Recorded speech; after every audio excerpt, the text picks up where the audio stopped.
Yo, what's going on, my people? Welcome back to the channel. Welcome back to Saeed TV. We are live for the MUFC Unfiltered podcast with my two guys in the building. We got Ash, we got Flawless. What you saying, man? Them? What you telling me? Everything all blessed. How's it all going? Go on, Yo, Ash. good. Chilling. Yeah, I mean, other than the Bournemouth result, it seems to be that United just like to ruin our lives. Do you know what I mean? We're trying to enjoy life, we're trying to appreciate the nice things, and just a nice warm roof over it. Do you know what I mean? A bit of warm water and all that, just the simple things. And then United just have to ruin it. They have to spoil life for you. It's just, and it's constant. I mean, they get your hopes up on Wednesday, making you feel like it's super excited that, okay, maybe there's a turn coming. But then that happens yesterday. But yeah, all good. My match vlog from Chelsea's up. I didn't go to the Bournemouth game, but yeah, all good. Nice to see you as always, Flawless. Looking forward to a bit of therapy. Yeah, man. Yeah, exactly. Don't charge us too much for this therapy, man. Do you know what I mean? It's No, free of charge. That's all I say to people. Like the video because you're getting therapy. That's it, just a like. Free of charge. I was gonna say, we're as much as we going through it, we're therapy for everybody else watching, and for the rival fans who are here for the tears and the misery. Hey, you lot hit the like button regardless, man, and make sure you subscribe to the channel. That's all we ask. Run your jokes in the comment section, all you like, cool. But before you run any jokes, hit the like button, subscribe. That is legit it. That is all we need you lot to do. Facts, man. But yeah, big up to you, Flawless. As always, you get me. Large up to you, me, man. Every time. Yeah, man. Big up, man. Big up, man. Andy Tate couldn't make it today, but big up to Andy Tate and Double A as well couldn't make it. We should have Leon coming, and we should have a little bit of a surprise guest coming for you as well. So make sure you locked in for that one. But guys, I mean, the day after the night before, if that's what you kind of call it nowadays. But I'll start with you, Flawless, man. How are you feeling, man? Is it normal to you now? What's going on with Man United now? Has it become normal to you? Yeah, it's regular. That's why I don't get mad. This is why I don't get angry anymore, because I've realized what this manager is. I've realized what this team is. I realized what the individuals are. That's why Ash mentioned it in regards to the Chelsea game. I didn't get gassed up. I wasn't like, oh, we've turned the corner. Because people ask me that, oh, do you think we've turned the corner? And we kick on from this? And I said, I think it's just a one-off, but we'll see. Go and put in a performance to get a result against Bournemouth. Then after that, go and put in a result against Bayern. Go put in a performance against Bayern Munich. Go get a result.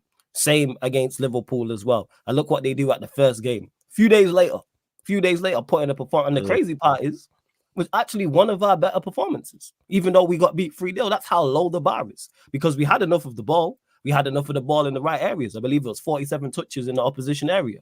70% possession, I think, in each half pretty much. I think it was like 69 it ended up with. So we had enough of the ball. But guess what? These players are limited.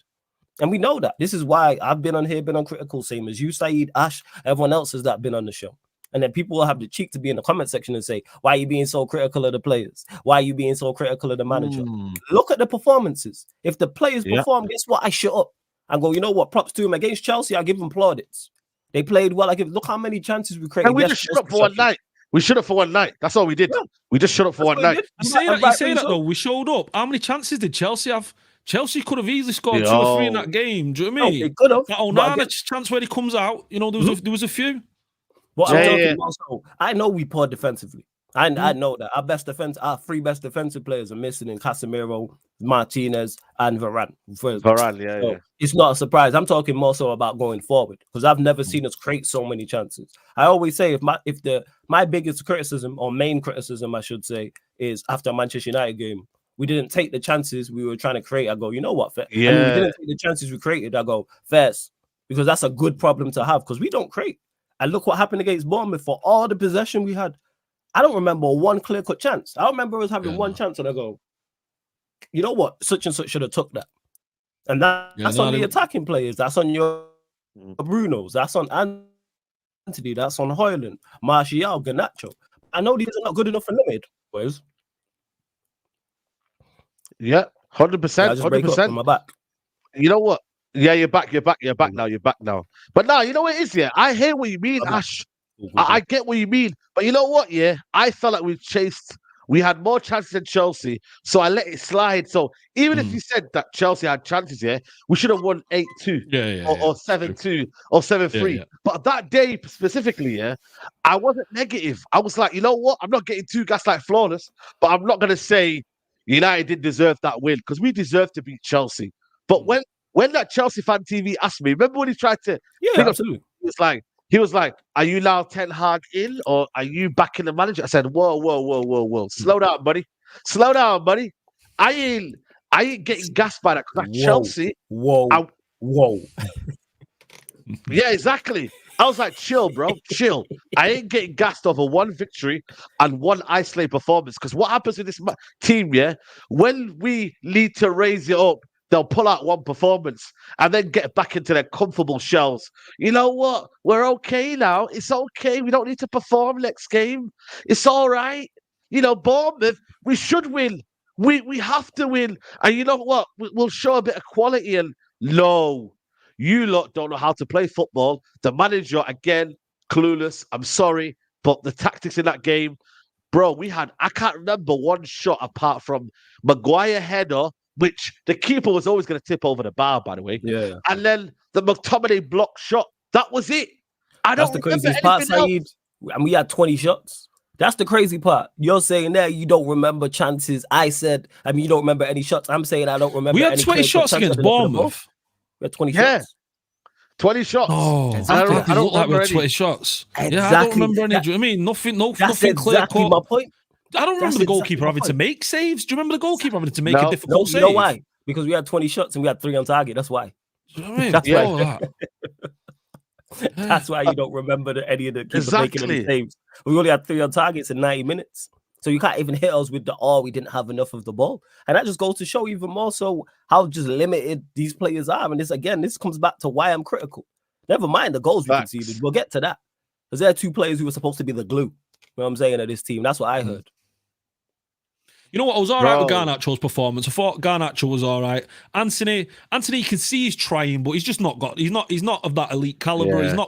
He's not what we need. I mean, like he's trying. He'd be decent for a Bournemouth, for another team. But for us, you need for a title winning team, you need better, don't you? Certainly, Leon. Big up Leon. Yeah, just saying about our forward line. Garnacho's good enough. Anthony's not good enough. No matter how hard he's working or he's trying, you see moments, bits of brilliance, but it's never consistent and it's never enough. You know, he's never going to be a superstar. I mean, he scored 7 in the Eredivisie, and you look at the goals he scored over there. He scored against bums. He weren't scoring against the likes of PSV and all that. Do you know what I mean? So, you know, he's scoring against the bottom half. Striker Højlund, I mean, I can't say anything about Højlund. Martial for the first 65 minutes. I mean, if anyone wants to look at Ten Hag out, right there is the reason. Do you know what I mean? Like playing Martial for 65 minutes in that game, having no input, creating nothing. For the manager to have seen Martial over a long period, and for him to not to understand that, you know, that he's going to let you down, and he's going to continue to let you down. But the manager plays him for 65 minutes. I mean, what is he thinking? Højlund comes on instantly and he looks, you can see we start to press a little bit more. We start to look a little bit more energetic up front. But again, he's getting no service. Bruno and McTominay. McTominay doesn't know how to feed players. He doesn't know how to feed the front line, does he? Bro, he's limited. He has no idea. This is why I don't get gassed about these goals, man. I say this as a ceiling point. Even Maguire's ceiling point. I get it, they're on good form. But there's a ceiling point to what they can do. When we go against a better opposition, and we need to do more than just score goals. Because football's not all about scoring goals. Yes, it is in terms of winning goals and whatnot. But when you, especially as a midfielder, your bread and butter is not scoring goals. Like there's been so many midfielders that have never been prolific goal scorers. Xavi, Iniesta. These guys were not prolific goal scorers, you know. But they were actually good. They facilitated. And they took care of the ball. Yeah, they don't take care of the ball. Like a ceiling, these man's ceiling is a bungalow. I'm telling you. You know what I'm saying? The ceiling's low. I'm telling you right now. Man, so you can touch it. You can touch it. You don't even have to get on your tiptoes to touch it or even be the tallest. Like we know this. How many times? How many conversations are we're gonna have? But McTominay will score a couple goals like he did against Chelsea, and then people will forget about his overall performance and get carried away. Even in the Chelsea game, he was exceptional in that. Yes, he took his goals well. That's it. But then you have to think long term and going forward, and not even long term, short term. Look at the Bournemouth game. Take away goal. We wouldn't accept that from a striker who just score goals. So why is it acceptable for a midfielder? So if a striker was just out there just scoring goals, we'd be like, all right, what else are you offering? And you know what? Ten Hag's watching this. He sees this, and is he not seeing it? Do you know what I'm saying, Flawless? Yeah, I hear you. I think it's just like I said before on the show. Panic has set in, man. He's crumbling under the pressure. That's why it's like, we don't score. He's our best attacking threat or one of in terms of out. And I think he might be our highest goal scorer. Let me just play him and hope he gets a couple goals. I think that is the thought process, which is wrong. How about you got 11 men out there to figure that out? Collectively, not just one guy. Facts. It's like I said. Like I said the other day, yeah, we get all amped up, yeah. We're like, Eric Ten Hag's coming in. This guy won the Eredivisie and this and that, and he's playing Ten Hag ball in that, and he's playing put it in the mixer, lads. That's what he's playing. He's playing put it in the mixer, like because. What game was it? Was it 2 games ago? Yeah, I'm being rimful, isn't it? He's put it in the mixer. That sounds like we have ball clubs in the last 10 minutes when we lose. Yeah, I've seen the last 20 minutes of what game was it? A couple of games ago. Maguire was at the back post. And all we're doing is just lofting it into him, and even Højlund's just looking like as if to say, "Yeah, I'm not doing that." Do you know what I mean? And Maguire's trying to tussle with 2 defenders and that, so it's super shocking, man. But yeah, big up Faz in the building as well. Yeah, big up Faz, man. Faz messaged me, said, "Yo, send me the link." He was like, "Yo, I've got a lot to talk about." You get me? He's in a boss man gown. He's saying, "Yo, I need to talk." Faz, can you hear us? By the way, can you hear us, Faz? Loud and clear, and I don't want to. I don't want to hear nobody.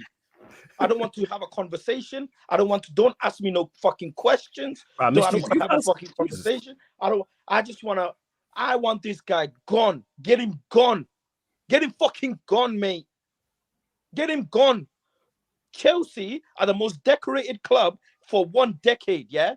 1 decade. Remember, until 2020, they were the most decorated club. 13 fucking managers. They sacked 13. Roman Abramovich sacked. 13. Yeah, I'm with you on that, Faz. 100%. Look at Bayern. Would it stand with Bayern? Bayern, they go through their managers, don't they? Yeah. Do you think fans are asking, Bayern fans are looking at each other and asking, no, not at all. Who's next, mate? Who's next, mate? Yeah. Tell me a solution, mate. How about you lot give me a solution? Tell me the date and the goal we're going to get 3 points off. Go on, tell me that. Tell me a date we're going to get 5-0 back-to-back at home. Is Marco Silva a better manager? Does Fulham have a better lineup? How about you mystical magical mosquitoes of Ten Hag in? How about you lot tell me when he's going to fucking do something? He ain't doing shit. Where was Marcus Rashford when we played Bournemouth? No, he wasn't there. Do we or do we not lose games when Bissaka starts? Yes, we do. Do we or do we not lose games when Rashford doesn't start? Yes, we do. What difference was Bruno Fernandes going to make against Liverpool anyways? Why are you not crying for? Why are you crying now? Players. You want to sack all the players. You want to get rid of all the players. And this is not how football works, though, is it?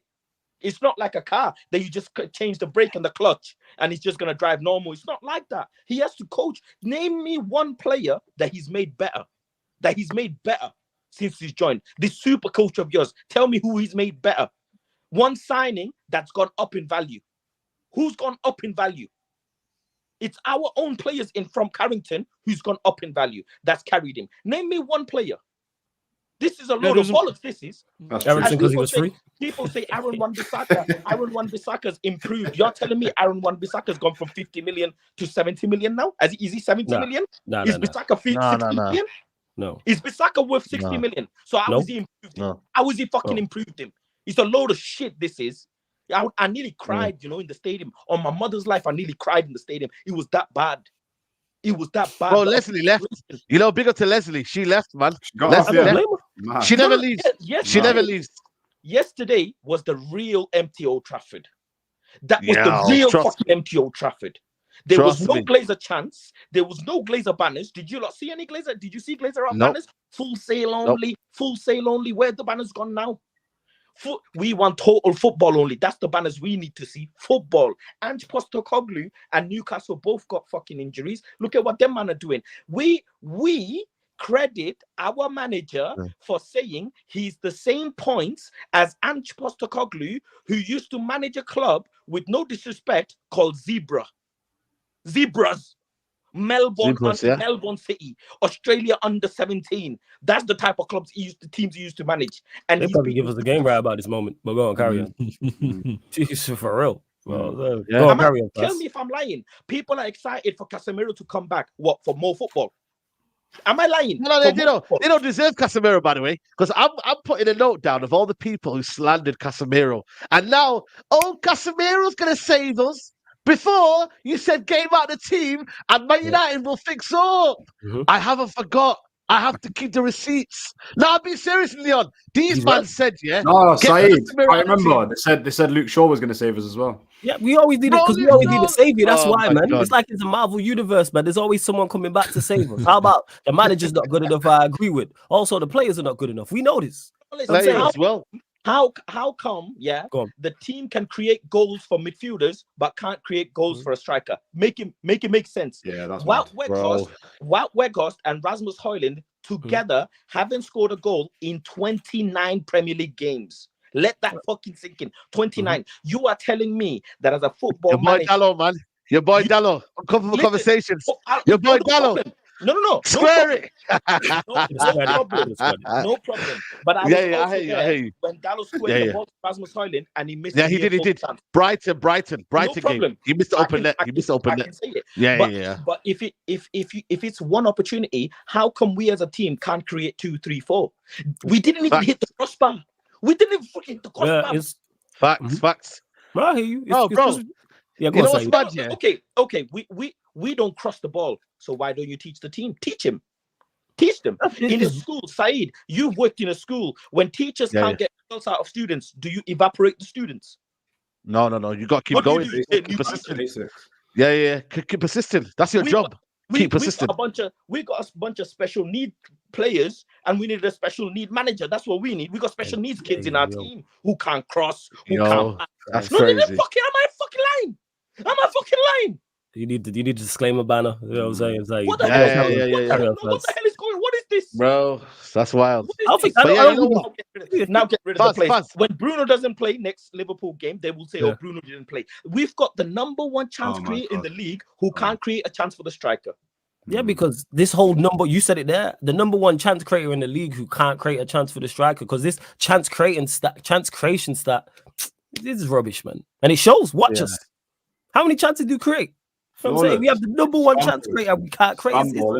It's foolish. I don't remember the last time that I've seen Bruno feed the ball to Højlund. Do you mean, or any of the forward strikers? You just don't see it because he don't do it. The reason why Martial, but that's probably the first one this year. Yeah, and if you notice McTominay's goals, you notice the majority of McTominay's goals, it's because the ball's kind of deflected or somehow landed at his feet and he's made a snapshot. That's not something where we've created. It's not something where we've thought it through. There's been a system now that's been able to get the ball to McTominay. It's just deflected off someone. Someone's tried to clear it. It's landed at McTominay's, made a snapshot and goal. Do you know what I mean? So it's not as if our goals... You know what's the magic? By the way, I just want to mention, I don't think Faz meant what he said in it, so... You know what I'm saying? Do you want to make that? Yeah, of course. No. Look, what I mean is if you have a school with children that need more attention, you get a specialist teacher. Yeah. That's a better way to say it. That's a better way to say it, though. You need to say it that way, bro. You need to say it that way. But I hate what you mean. Head is hot. Yeah. No, I hate you, man. It's emotional time, bro. Emotional time. He's a player that needs specialist treatment. He needs specialist managers that can get the most out of him. You have players like McTominay. Now he's playing David De Gea football with Harry Maguire in the back line with Onana in the net. It's the same freaking shit as last season. Yeah. So why buy the keeper in the first place if you're going to play your back line deeper? Make it make sense. I'm going to get some super chats here. Big up to Abdi. Is it Abdi United TV? He says, he's not McTominay or McSauce. He is Max Shit. Get this manager out ASAP. Another annual battering at Anfield is coming. Guys, Hansi Flick in.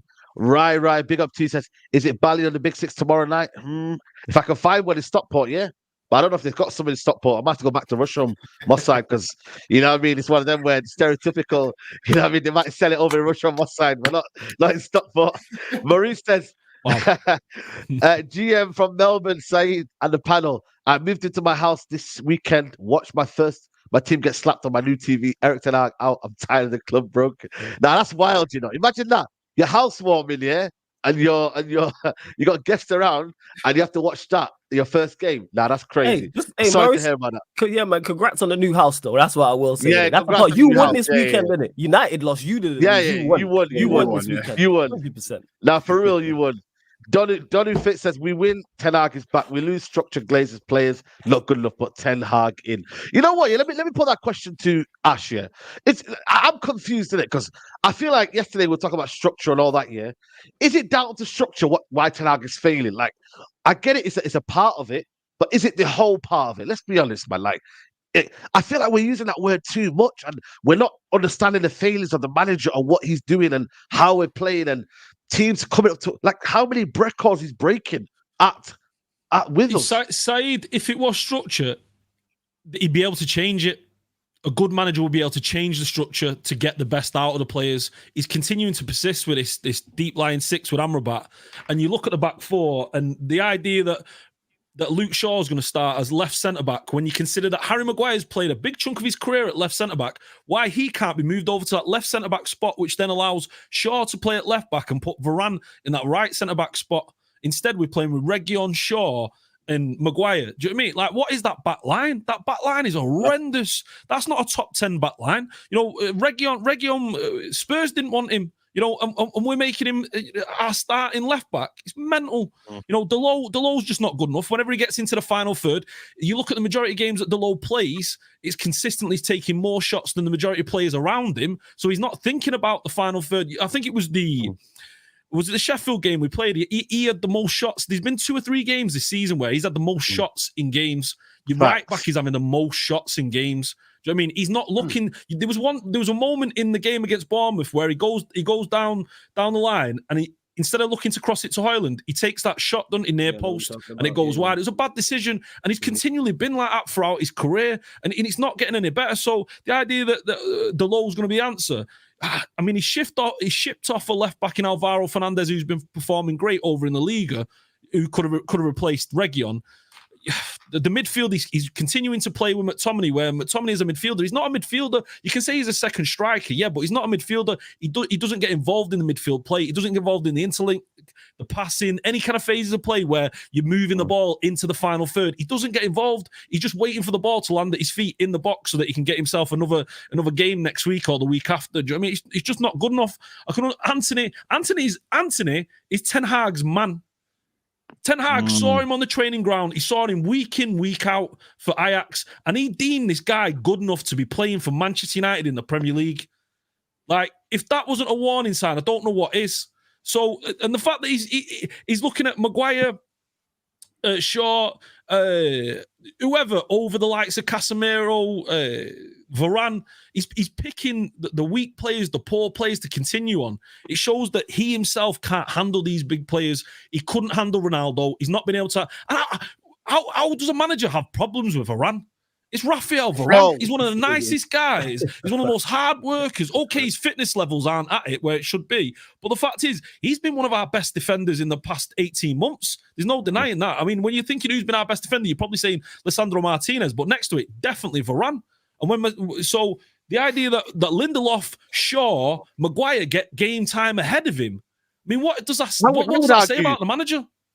I would argue Varane's been a better defender than Lisandro, but Lisandro's been key to how we play. You know what I mean? So I think Varane's arguably been the rock at the back, but Lisandro's been the main kind of guy who is that dog and that kind of aggressive nature and that person that just sets the tone for the way we play. They complement each other very well, like in the partnership, and they was the platform for why we were so successful last season. It's a way you manage your squad, not just that squad. You know that Varane cannot be part of your team, just like Martial couldn't be part of your team. So you made it work whilst you can. And when the window opens, you have to filter it out. If you know, right, it's all about probability. The probability of Martial getting injured is still high. Probability of Varane getting injured is still high. So there was no need to buy a midfielder like Mount when you need to go and get a centre-back. Just go and get a centre-back. We would have been better off if we paid 10 million for Maguire's wage and paid 40 million for Todibo, overall 50 million. We would have been better off because we would have had stability in the back line. There is no spine. You've got Fazi chose Mount instead. He chose Mason Mount instead. Do you know what I mean? Like, what is that? And we would have saved Even if we paid 50 million in that transaction, we would have saved 20 million because Mount was 65 million, right? And then or whatever add-on. You bought Rasmus Højlund, and Rasmus, with no disrespect, because he's a young player, he's got loads to grow, but he does the same patterns as Wout Weghorst. I'll be deadly honest. He just waits for the ball, holds the defender back, and he passes it to someone. Same thing. He's got that natural speed, though. He's only got that natural speed and that kind of. Obviously, he's got you know what I mean. But he's not. Nobody's finding him. The team are not playing to his strengths. Exactly. As a manager, any manager of any football club, you can't have one arsenal weapon. You need to have different players that you. When you bring on Martial, you have to play a different style. When you bring on Rasmus, you play on different style. Why can he not create different styles to suit the team? Yeah. Not change things up in game. I said the same thing after the game. For the Bournemouth manager to go and say in a press conference, and I don't have no single coaching badges. That's Adam Fahimi said, "Big up, brothers. I don't know how you do it. I picked up a book about the horrors of the totalitarian regimes of the 20th century to cheer me up, United." Listen, I was watching Home Alone last night. After the Mandem talk, I watched Home Alone. The original. Oh, you watched them both? Yeah, the original one. You getting the Christmas spirit, aren't you, Saeed? No, I recorded it. I recorded it on my TV. I said, you know what, I'm gonna go watch that, man. Just to cheer me up on that. Yeah, man, they're quality films, 100%. Both of them. But you know what's mad, yeah? It's become acceptable now. I think United. I don't know what it is with the fan base, but I don't know if it's just general. Like we just become a bit acceptant of what's going on, and that's my worry for me. Is that yes, the structure is bad, and yes, the owners are bad, yeah, but also Ten Hag is failing, like right in front of our eyes with his group of players. And by the way, this group of players, was shocking yesterday. But I just don't get it. And then them 3 substitutions, I was like, what are you doing? Like, what's the point of bringing on Rashford? And by the way, his cameo, by the way, was absolutely pathetic. By the way, I don't know if you've seen his cameo, but it was shocking. You know, 3 substitutions when it doesn't matter. He didn't take off Martial, who for me had a poor first half. He didn't take him off. He waited for a little bit. Like I just look at everything like what he's doing here, and it's like Bournemouth, who, by the way, the manager could have been sacked at the start of the season, has got them playing a brand of football that I'm like, wow, wow. As soon as Man United get to a team that is a little bit better on what they're doing and they have a plan, bro, we crumble. We absolutely crumble. With the basics that's as well. Crazy, though. Yeah, that's why I'm not hearing about. Yeah. That's why I don't hear about structure for having it. That's nothing to do with that style. Structure is nothing to. Go on. How good is Liverpool's structure? Yeah, that's true. To buy team. How good is their structure? They don't spend crazy money like we do. Well, like I say, it's like that's why I don't hear it in regards to the Glazers. Yes, you can blame them in terms of the quality of player we may be bringing in the summer, but that's a summer window. Having no style is nothing to do with the Glazers and the structure. You just mentioned substitutions there, Saeed. That's nothing to do with it as well. Plus, let's not forget, these are players he wanted. Let's not act like he's been given a whole load of players and all these players are brought in that he didn't want. We should not be I'm not saying we should be the greatest side. I say all the time, we should be a competent, organized unit. And that's what we're not. There's teams who are worse than us, who have less talent than us, who are competent and organized. Luton will probably get relegated this season, but they're an organized, competent unit where we have better players than Everton. But guess what? Everton are organized and competent. And you know exactly what you're going to see when they're playing. No matter who the personnel is, week in, week out. So this whole thing about personnel is a whole different thing. Spurs do it. You know what I'm saying? You can see that the issue that they have is legit lack of quality when I'm watching them. That's what their problem is now. They have a few injuries, even though they did win today. Watch them against West Ham. There wasn't too much difference in each of those games. It was simply because they took their chances. That's why I'm not hearing these excuses. And with the acceptable thing you asked, Saeed, it's because people don't want to hold the manager accountable because they like him, and they don't want to hold their favorite players accountable. Because that's the problem. Because normally you have scapegoats. But you mentioned Casemiro, who is now not playing. Varane is now not playing. Martial doesn't play like that. Sancho's not there. So that's 4 players who, whenever we lose, people are quick to try and mention. They're 4 instantly. But now they're all gone. People don't want to blame Bruno because it's one of their favorites. People don't want to blame McTominay because he's a Carrington graduate. People want it. Luke Shaw, I was told, was the glue. And he gave away the ball for the second goal. Same way Bruno with the first. He was awful. That's where the issue lies. But people will come at you with Vim Saeed and say, "Oh, you're being negative, etc." How about the players just perform? You know what I'm saying, even if the man, as bad as the manager is, the players should still be performing to a better level. 110%. You know what, Flawless? What Faz was saying a little bit earlier, you look at Chelsea, one of the most successful models over the last 10, 15 years, you're replacing the managers. Arteta's come in and he's kind of almost fooled a lot of people into believing that it takes 3 or 4 years for you to be successful as a manager. Yeah, what has Arteta won? Has he won anything? Okay, in the first 6 months, in the first 6 months, okay, it was at Unai Emery's FA Cup, you can say. But after that, what's he won? What's he done? He's yet to win. He won nothing last season. Dropped out of all the cups. Was awful. This season, we don't know what's going to happen. But I mean, it's looking already. These leaks. It's Liverpool could kind of snatch that one. So tomorrow morning, you'll find out the leaks. Yeah, it's one of those. It's one of those where when it comes to the kind of profile you have as a football club and what you're going to do, you're going to build behind the manager, and you look at the success that we've had under Sir Alex Ferguson and building behind him. Yeah, that was great, but that was a miracle. That doesn't happen. That is such a rare phenomenon. You look at Real Madrid, you look at Bayern, you look at Barca, you look at the big clubs in world football. Why they continue to be the big clubs in world football is because they're quick to change the managers once they realise it's not working and the players aren't playing for them. Can I tell you something, Ash? Yeah?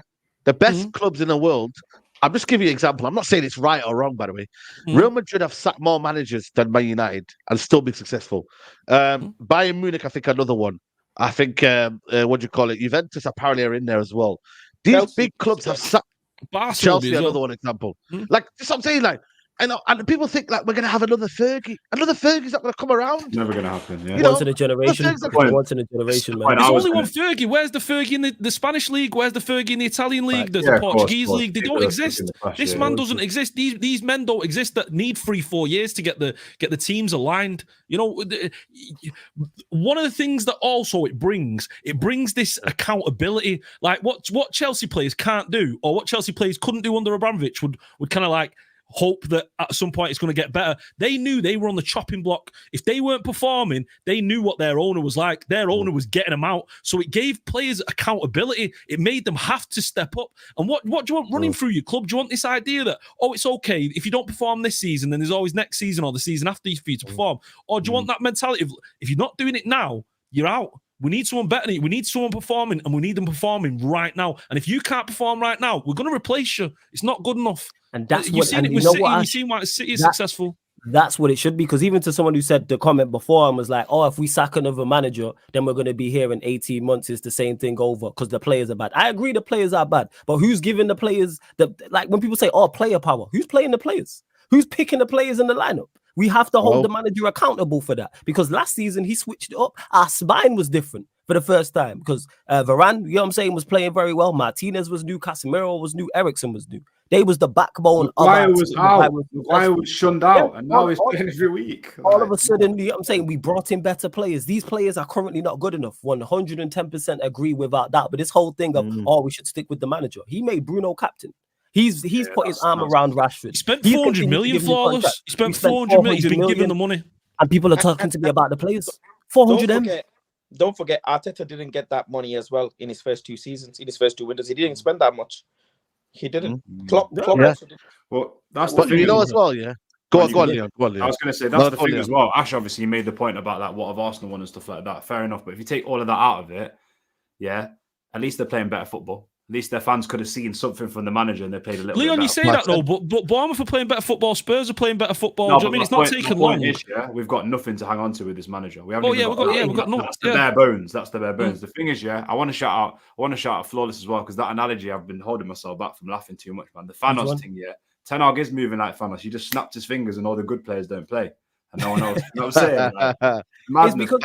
It's because I'm tired of it, because all the time I kept saying this whilst players was injured. People were saying, Manchester United have injuries. I said, cool. Who is coming back to turn this around from us? From a defensive standpoint, I could hear a Luke Shaw, even though he's poor against Bournemouth. I actually think he's decent defensively. Casemiro, I hear it. Varane, I hear it from a defensive standpoint. Our biggest problem is creating and scoring goals. Exactly. That creating chances and scoring goals is our biggest problem. What player is coming back to change that? Mason Mount, who has the same amount of assists in the calendar year as us 5. Well, you missed it, bro. Martinez is going to save the season. Come on, guys. Martinez, you scored. Hey, that's the new one. That's the new one now. He's going to score 40 yarders and all sorts. Facts. We scored 18 league goals in 16 matches. Who's coming back to change that? Mason Mount. That's what I'm saying. Who is it? Well, again, it's always a savior, man. You know what I'm saying? Always That's back. what I'm saying. But that's what I'm saying. Like, certain personalities are not going to be savior. It has to be a systematic. It has to be system. Yeah. The problem is now, who's he going to drop McTominay for? Who's he going to drop Mount for? What's he going to do? Like, if you don't have a style and you don't know what you're doing, yeah, you're never going to have these kind of substitutes of players because McTominay is so different to Mount, and Bruno is so different to Mount. Like, I just look at what he's trying to do and what he's trying to implement. They're so polar opposites. You know, when you're trying to attack, you're doing Rashford 1 minute, then you're doing Anthony 1 minute, then you're doing this 1 minute. 1 minute's Martial, 1 minute's Højlund. 1 minute you're trying to do this. 1 minute, I'm baffled. And against Bournemouth, literally, we just went hoofball. After we went 2-0 down, we went hoofball. There was the hope left by United. As soon as that second goal went in, every single person in that stadium went, yeah, we're not coming back. Shut the game down. It's over. Everybody knew it was done. The game was done. You can't have that feeling. You can't. But we can't. The reason why we have that feeling. Yeah, go on, Leon. Go on. I was just going to say, do you know what's mad as well? And this is why I've learned a lesson, yeah? Big up Traps as well, yeah? Me and Traps had a private chat a few weeks ago, yeah? And he was saying he's been Ten Hag out before he even came into the club. And I called him out and said, nah, you haven't. You didn't see anything. You're chatting crap, yeah? And he sent me the receipts. So he has. And you know what he said to me? He said, after Ollie left, I'm not falling for another manager without doing my research. And that's shame on me because I just listened to what everybody said and was like, we're going to get this tactical guy that's got this. You didn't know he was going to play Ajax way, though. No, but the thing is, though, it wasn't even that. It was just what he was told. But here's the thing. Here's the like kind of ironic thing. Yeah? This guy's supposed to be a tactician in that, but we're not seeing anything tactical this season. We're not seeing anything. Nope. Do you know what I mean? Like at the end of the day. So it's mad. Like we're not even seeing like he's supposed to be going in the market and he's got like people say like Ten Hag can only play his ball when he's got all the players that fit his system. Yeah. Okay. So where's your intelligence to come in and look at the squad knowing that this club is not going to buy you all your players in one go and to say, right, the system that I'm going to run now, these are the profiles of players that I can play in those positions. And I've looked at my team sheet and there's 2 in every position. So when he's not playing, he's playing, but naive, innit, Saeed? So you know what I mean, yeah. Listen, when Ten Hag came in the role, I was excited, yeah, because I wanted to see the fundamentals of what he did at Ajax. I didn't watch majority of the Eredivisie games, but I watched Champions League games. I watched the passing, the movement, the pressing, the energy. I watched it. I was like, yo, Ten Hag football is good. But then to come into the Premier League, it's almost like buying a product, yeah. And you bring it, yeah. I don't know. You could buy a product from Amazon, eBay. How many times have you bought it? Yeah, you're thinking, oh my days, this is not what I bought, man. This is bad quality. Wayfair, crazy. Yeah, Wayfair. Like, bro, I bought how many? If you do content creation, yeah, the amount of mics you buy is crazy. I bought so many mics until I found Rode mics wireless. When I know, you know what, that's good quality mics. Now, Ten Hag, I bought some Lavia mics that are not that great. I bought it from the TikTok shop, some dusty Lavia mics, and I realized, hold on a minute, this ain't quality. This is not quality, bro. Wait, Saeed. So what's Anthony then? Anthony's one of them China Lavia mics that you pay more than a Rode mic. Yeah, man. He bought like some Lavia mics that are just like dead, like no quality at all.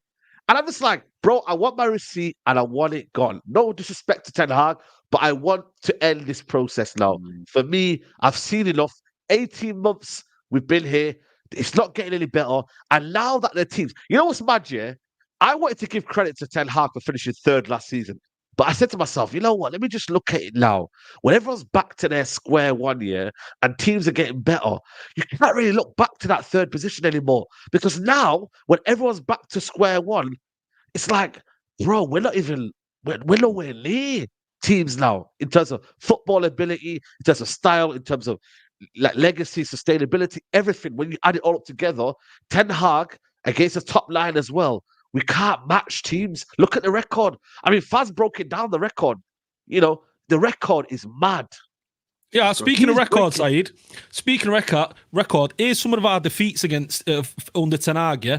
3-0 Bournemouth, 3-0 Newcastle, 3-0 Man City, 3-1 Brighton, 3-1 Arsenal, 3-0 Sevilla, 7-0 Liverpool, 3-1 Aston Villa, 6-3 Man City, 4-0 Brentford.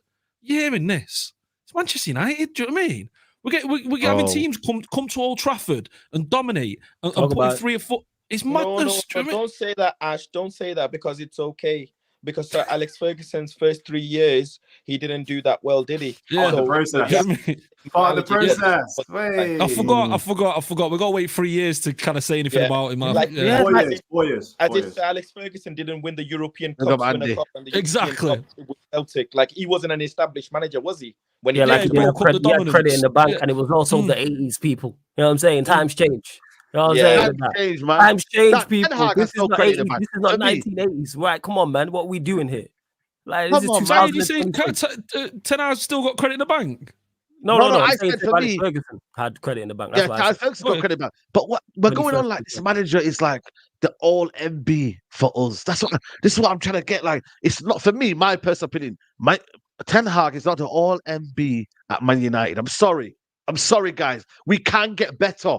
And this is what I'm saying. Like, people keep telling me, but who's out there saying what's this? Bro, listen to me. This is not the solution, and there is better out there. A guy who can come in, philosophy, bring it. Listen to me. Unai Emery, look what he's doing at Aston Villa. Look at what he's doing at Aston Villa. So what are we saying then? So to people who say that because it's silly, so it's clearly not working with Ten Hag. So the solution is because there's no one better in quotation. Yeah. Just to carry on with Ten Hag and carry on continuing, watch it not work. What kind of sense does that make? At least attempt a solution. And guess what? If you get it wrong, you move on. What did we do? But since people love history, what did we do from Matt Busby leaving to not be a manager to Sir Alex Ferguson? That gap there. Did we not sack managers in between? Did that not happen? You know what, Flawless? We held on to managers for too long. That's what we did during those periods. And that's why we didn't win. And we was unsuccessful. And how many managers did it take until we got to Sir Alex Ferguson? Was it not 4 or 5? Like, what are we talking about here? This whole long-term project and, we don't sack managers. Just do your history, do your Googles, and you'll find out that, you know what, we did sack managers. Because Sir Alex Ferguson wasn't too far away from being sacked until he won his FA Cup. Exactly. Like, facts don't care about your feelings. I'm saying Ten Hag is clearly not the man for the job. And he's putting his trust and his power in these players. The reason why you see Maguire and Shaw and Bruno and McTominay out there is because he wants to play them. What we talk about, player power. He's playing the players. Bruno's his captain. People don't want to talk about I've seen people mention it about him getting booked on purpose to miss the Anfield trip. I'm sure Saeed will talk about that. I don't remember the booking, you know. That's how mad it is. What was the booking, by the way? What was it for? It was Descent. Wow. Descent. It was Descent. Wow. People saying he did it on purpose. Flawless. That's the thing as well, yeah. Bro. I think everybody's conversations. Exactly. Very uncomfortable. Yeah, very uncomfortable. I think standards in it. Obviously, Bruno standards. Yeah. I think that's standard. Everything he said replays in your head. It's like a nightmare, innit? I wake up in the middle of the night. Do you know what I mean? It's like era's coming to an end. Do you know what I mean? I'm like, oh my god, it's Monday. Do you know what I mean? Like, good isn't good enough. Exactly. It's like, good is not good enough. Yes. But I think with what you were, what was the point you were saying before? Sorry. About the changing the managers. Yeah, I think respect everybody's opinion, because if somebody turns, I said this yesterday, Saeed. I don't think the guys picked this up because very heated stream yesterday. It was a lot of emotions. Very heated stream. Yeah, so I said it. Yeah, don't shit on people's preferences, because one person, like Faz hinted before about what Chelsea do. Yeah, how do we not know that in 3 managers' time we might find somebody that can actually get us somewhere and get us a trophy? So how do we know that as a fan, you might look at the club and the structure now? Because me personally, I could look at the club and the structure now, and I could say we're not going to consistently win leagues or Champions Leagues, but I'll take better style of play. I'll take a cup every now and then, and I'll take better like players coming in for a better system and that. Yeah, what's wrong with taking that? But so it's either like you're either this or you're either that, in it. Do you know what I mean? So it's like you got to respect what people want. They want to back Eric Ten Hag, but they don't want to come out of Champions League spot in the league. Why? It's just mad. Come 10th. Yeah. Come 10th then. We get. Hey, love that Andy. Legend for that, man. That's big up Andy, man. Big up Andy. Yes, I'd give it. Oh, he's trending right now. Bro, yeah, he's editing. But you know what though? That's real though, because he keeps the same energy in it. Like at least Andy's keeping the same energy. Can I ask? Obviously, I've not spoken to Andy in a while. Is he still behind the manager? Is he still? So I think he said it was. I think I watched his fan cam yesterday. He said he looks like it's the end of the road for him. You know, and he don't know if he can back it anymore. So get rid of everybody. That's where I'm at with it. Yeah, he's on everybody. I'm saying everybody out. I still stand by that. You know what I'm saying? Word to my guy Eddie, man. ACGI, anybody can get it. Let's get rid of everyone. That should be the MO. Look, the thing is, I would love to say get everybody out, but I am fully acceptance of my owners. They're not going to sell Marcus Rashford, lads. They're not going to sell Bruno. Bro. I'm just hear that fast, but they don't need to play. They can become squad players. That's on the manager. They don't need to play. Bruno does. Comes back to what I was just saying about the manager. The manager made Bruno Bruno does not. Let's say we can't get rid of him, even though I think you can get rid of any player if you really want to. But let's say they can't get rid of Bruno or Rashford. They don't have to play. Why are they seeing grass? Because you dropped everyone. If you can drop Rafael Varane, you can definitely drop Bruno Fernandes or Marcus Rashford. Bro, he dropped Rashford. Rashford didn't start against Bournemouth. He didn't start against Chelsea. So don't hit me with that. And then if that's people wild, say, though. You know what's wild, Flawless? The fact that he brought on Evans, before Rafael Varane. For what? As a super. Oh my God! He wasn't in the squad. He wasn't in the squad yesterday, though, was he, Varane? I don't think he wasn't in the squad, was he? No, was he not? No, my bad. I thought he was in the squad. Was he on the bench? No, I'm pretty sure. I'm sure he was on the bench. Are you sure? I'm having a look now. Let me check. I'm sure he was in the squad. Varane was on bench. Was he on the bench? He might have been. I can't remember. You know what, though? Ten Hag, is like... He was on the bench. He was on the bench. No, he was on the bench. He was on the bench. Wallahi, he was on the bench. I was hoping that he wasn't. He was on the bench. Tell me that he's on the bench. Bro, he was on the bench. It was a Chelsea game. Yeah. My wire neurons in my brain are fried. Do you understand? You can't he's poached eggs, he's scrambled eggs in my brain. Rafael Varane was on the bench. How can you tell me you can't move Luke Shaw to the freaking left back and put Varane on for 30 minutes? Put Kubi Mino on, move Martial to the left. It's basic freaking football. Put the ball up higher. Maybe get some tall players on the freaking box. Get some corner kicks. Try and nick a goal or two. Physicality. The manager out-muscling us. That ties into it because this whole myth of the manager can't drop players. We can't. Remember when we didn't run against Brentford last season and he made the players do 10 kilometers more next day? What's he gonna do? Make them do squats and deadlifts now because we're getting out-muscled. There's no vision. There's no vision. There's no vision. There's no desire. But you know what's bad here? The Shaw one is typical of Shaw. This is why I said again, there's a ceiling point to Shaw at centre back as well because his weakness is his near post and his what's the word I'm looking for? His concentration. It's always been his weakness. He always gets beat near post and he's always positionally. He don't know where he is. I've always said that about Luke Shaw.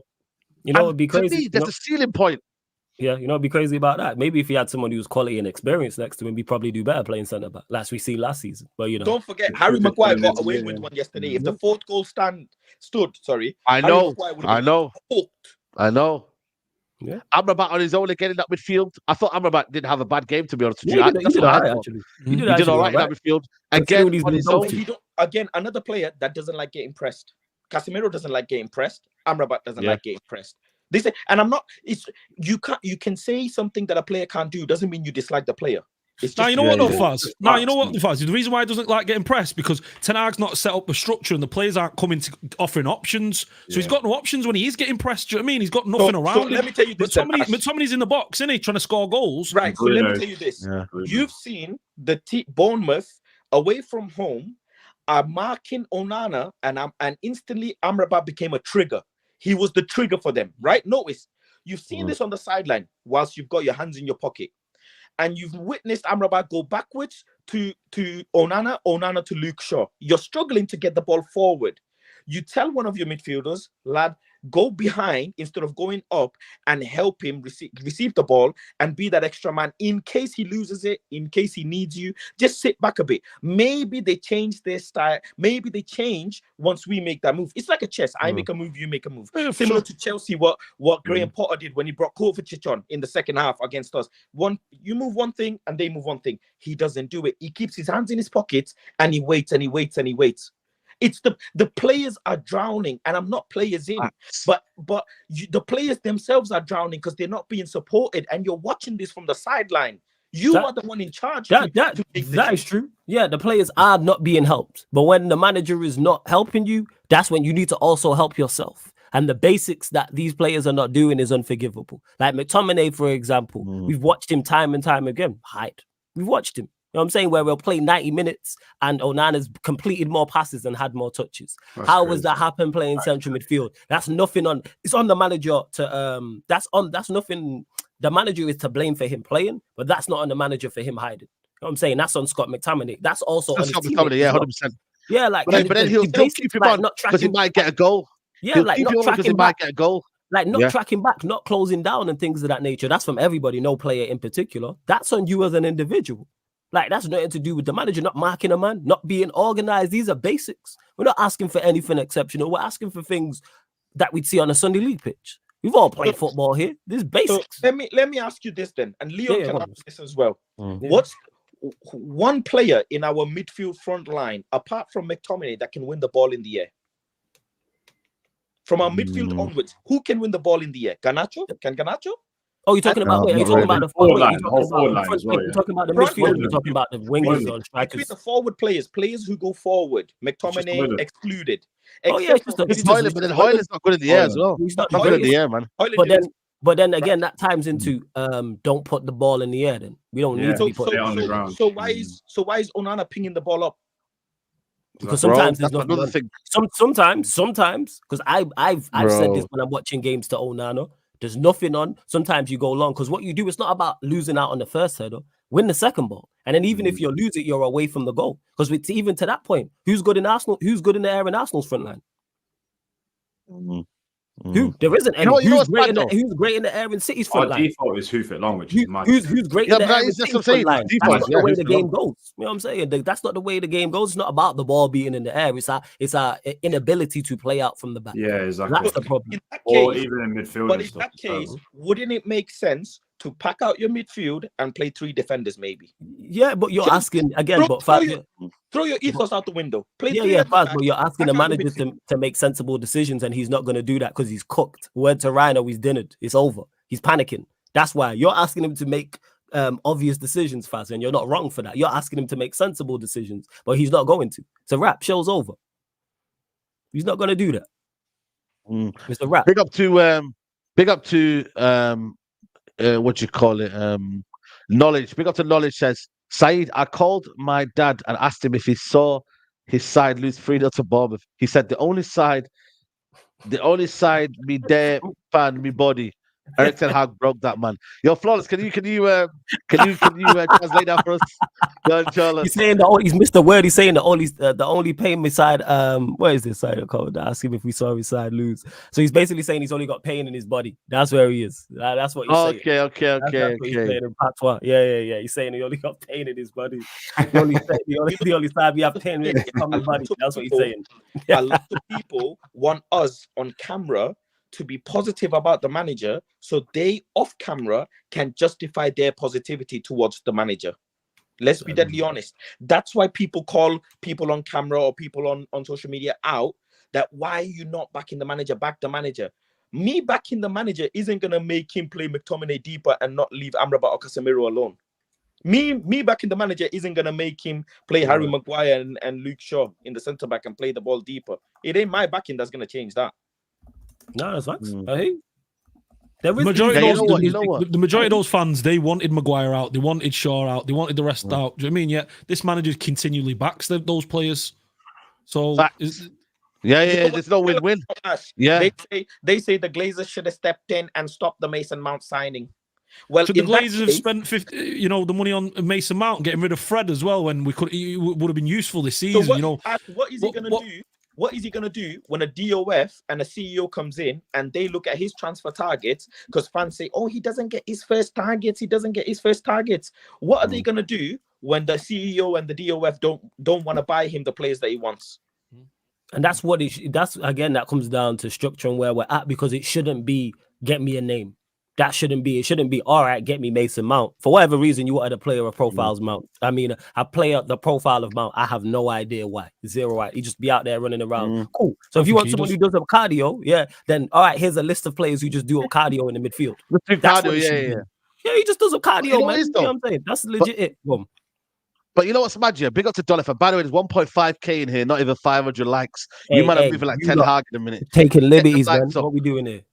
Yeah, get them likes up, people, man. If you're watching right now, smash the like button.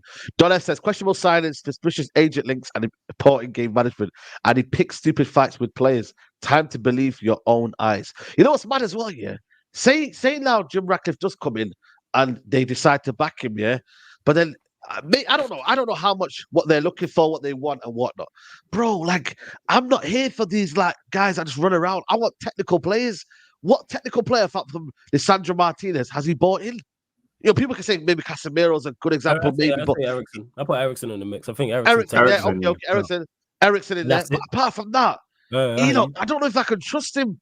Like the Højlund one. Look, don't get me wrong. Yeah, I think he's a kid, and I think everybody right now is trying to bash him. He's like almost like you know when it's like a sparring guy. You know when you like a punching bag. He's a punching bag right now, Højlund, because everyone's frustrated. He hasn't scored yet. But like, you know, he's coming to a poor system now. He's coming to a poor system. And Faz made a really good point. Yeah, we're not even playing to his thing. I said it on the stream a few weeks ago. Yeah, I said imagine playing with like Bruno and other players. Yeah, and we're so unpredictable going forward. We cross the ball along to players that can't head it. Garnacho and Rashford smash the ball to the back post with no finesse. There's no like drag it back to the penalty box. Højlund doesn't know what's going to happen. Do you know what I'm saying? So he's running into the box and he's like, and people are slating him saying, "Oh, he's getting in front of goal and rare." You don't, when you get in that box and you don't know what's going to happen. Yeah, it just throws you off, and then after a while you just feel like, what's the point? What's the point? And I'm not giving Haaland prop. I mean, it's not that Haaland is not an amazing player, but how come City players find Haaland, even if he's front post, middle post, far post? It's because that's the team. They know in a certain scenario. If a certain player, listen, I look. You know what's mad, Faz? Ways. Let me explain this. First. Let me explain this. I spoke to this one winger, and he was saying, when I have the ball on my right foot on a certain position, the striker knows that he has to be this area of the box because that's where I can put it. That's how the team play. That's the level of detail. Every time Rasmus is just in the middle where the penalty area is. He's not coaching the team to say, Rasmus, you need to go on this side when someone else has the ball here, when Bissaka, when Dalot, when Luke Shaw, when Bruno. Coach the team, teach them. That's true. That's true to an extent, but also you mentioned Manchester City. What they have, what we don't have is quality. That's what it is. The individual players we're talking about finding Haaland are quality. Our attacking players are not good. They're not. They are limited. They are extremely limited. We've got the best assistant, the best producer in world football, or we've not. You know, why can't he find? Why are they not building a relationship on the training ground where they understand each other and they're working together? Do you know what I mean? Bruno should be stuck with Højlund and going, right, when I'm in this, like what Faz was saying, but this is just football. Go on. Sorry to cut you off, but that's my question. What you just put up there? Why is McTominay? Why does the manager sacrifice Bruno's creativity for Højlund's goals? You'll get more goals if you put Bruno Fernandes next to Højlund. Why do you sacrifice that? Saeed, your attackers will get more confident because they'll be assisting. Their confidence will go up. They'll be like, we believe. Yeah, man. Or maybe they just both McTominay further forward. That goes to show where he's at, because maybe they're just both limited. I don't think it makes too much of a difference, to be honest. Is Bruno better in forward areas than McTominay? Absolutely. But do I think it makes a world of difference? No. Our strikers starved. It's a logical thing to do. Our strikers starved last season with Bruno playing in the 10. I know. Yes. Starved. So let's not think people are saying it's a very uncomfortable conversation, you know. In regards to Manchester United's attack, our attack has been a problem the entire time. How did Ronaldo get all these goals? By the way? How did Ronaldo get 17 goals for United? Bruno? He punched Hugo Lloris from outside the box, bro. He just kept shooting. That's what it was, because you got to remember. He was scoring. Remember that pass that Bruno gave to him over the top? Was he against in Europa League? And my man turned up the ball. He was scoring freakish goals. The one player who could jump in the air and we couldn't get goals out of aerial threat. He's the most maddest thing. You can play to the players' strengths. And the fact that you even asked that question, Saeed, I'm actually ashamed you asked that question, because my man plays Bruno on the right earlier on in the season constantly. You've got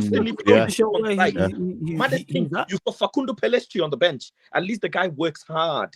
He'll try and win the ball back. He'll give his all because he knows he needs to win a position in the team. Yet you play Bruno Fernandes on the right, who doesn't cross the ball, by the way. I'll stop saying it. It's so painful to hear. It's horrible. Am I lying? But people who say, shut up, you're waffling, all of this. These are factual pieces of information your manager's done. Listen, it's not about players in or thingy out. Ask the manager to coach the team better. Coach the team, teach the team better, and he doesn't. Name me a time when we made a good through ball. Go on, tell me a game No, I agree. Again, I agree. I have agreed with you, Faz, because yes, we don't. Because I don't think the players are good enough. Because last season we rarely did that. Like I said, this team was performing to a better level last season, and this whole myth that we created a lot, and the whole narrative and the whole conversation was in the summer. Bro, Luton Town have got 2 less goals than us. There it is. Just get us a striker. That was the conversation. We struggled to score goals last season. We struggled to create last season. It's just that Rashford had the form of his life in terms of output. Now we've taken Rashford's form away. There's no one to replace that. You see what we look like. You just said 2 less goals than Luton Town, who are, let's face it, a championship side. And people will still hype up these attackers. Don't get me wrong. Is the manager also to blame for that? Yes, because he should be giving them a better platform to succeed. However, even with a better platform to succeed, these players are not good enough, because we've seen it last season. We got 58 goals last season. I was going to say flawless. Flawless is the defense that held us out last season. It was the defensive players. Bare 1-0. This is the stats this season, by the way, guys. I'm gonna read you the stats. 16 games played in the Premier League, 9 wins, 7 losses. Look at the cross accuracy. 21 goals conceded, 5 clean sheets. Goals per match 1.13. Shots 243. Shots on target 74. Shot accuracy, oh my god, 30%. Oh my god. Penalties 2. Big chances created only 26. Wait. Did you say run back that stat again? The one from second bottom in the attack, please. Just to everyone. Big chances created 26. But we got the number 1 chance creator in the world. Bro, it's mad. 8,007 passes per match 500. Pass accuracy 83%. Crosses 326. Cross accuracy though 19%. Clean sheets 5. Goals conceded 21. Goals conceded per match 1.31. Saves 57. Oh my god! Yeah. Oh my god! Look at the clearances. Yeah, exactly. Tackles 270. Tackle success 60%. Block shots 84. Interceptions 108. Clearances 303. Headed clearances 150. Aerial battle duels 133. Errors lead to goal 0. On goals 1. Yellow card 35. Red card 0. 110,000. Obviously 45 assists. These are damning stats, you know, man. Like the biggest one for me is shooting accuracy. That's 1. Cross accuracy 90%. Goals per game, that is so low. And obviously, big chance to create as well. That's poor as well for you. I have another one. Sorry, can I highlight? If you just scroll down a little bit, block 84. Teams are specifically wanting to test the keeper because they know he is not good when balls are in the corners, in the bottom corners of the goal. He is not good, so they are testing him. And this thing about he's saved. A keeper shouldn't be making this many saves. As good as David De Gea was, your backline shouldn't be doing that. You should be teaching your team better because defense always starts from the front line, not the back line. Exactly. Say that again. Defense starts from the front, then the middle, then the back. Unless you lose the ball in the middle, and he's failing. One of the number 1 rules of La Masia: always win the ball back in like a certain amount of seconds. If you lose the ball, you win it back as quickly as possible, and you control. Don't know nothing. 0. I was sat in the stadium thinking, is it me or Bournemouth are lucky? Because every time we touch the ball, like the ball drops on anybody's feet, it's like a Bournemouth player is there. Everybody there to just collect it. I don't know how. Yeah. Well, let's be honest. Speaking of La Masia, what Faz is saying there, Barcelona, they've had 5 managers in the last 3 years. They won. Yeah. I was going to say the league last year. I was going to say on Faz's thing, yeah. It only, guys, it only takes a bit of hunger to beat United nowadays, you know. The midfield's wide open. It just takes a bit of hunger and a bit of fight, and that's it. That's on a manager as well. You got to be able to motivate your players. You got to be able to get them at it. Hungry, do you know what I mean? And he can't do that. The players, they don't really want to play for him, do they? You can see that by the way they run, by the way they track, by the way they harry, by the way they're not ready to die from on the football field. Which the top players, the top teams, you always see that with it. It's about desperation. These players aren't desperate to win the ball. They're not desperate to make the through ball in the final third. Whereas you see that with the very best teams, you know, they're desperate to get that ball. Like what Faz was saying with La Masia, that 3 or 4 seconds that you've got to win that ball back. They're desperate to get that ball back. There's no desperation in this team. They're just so passive.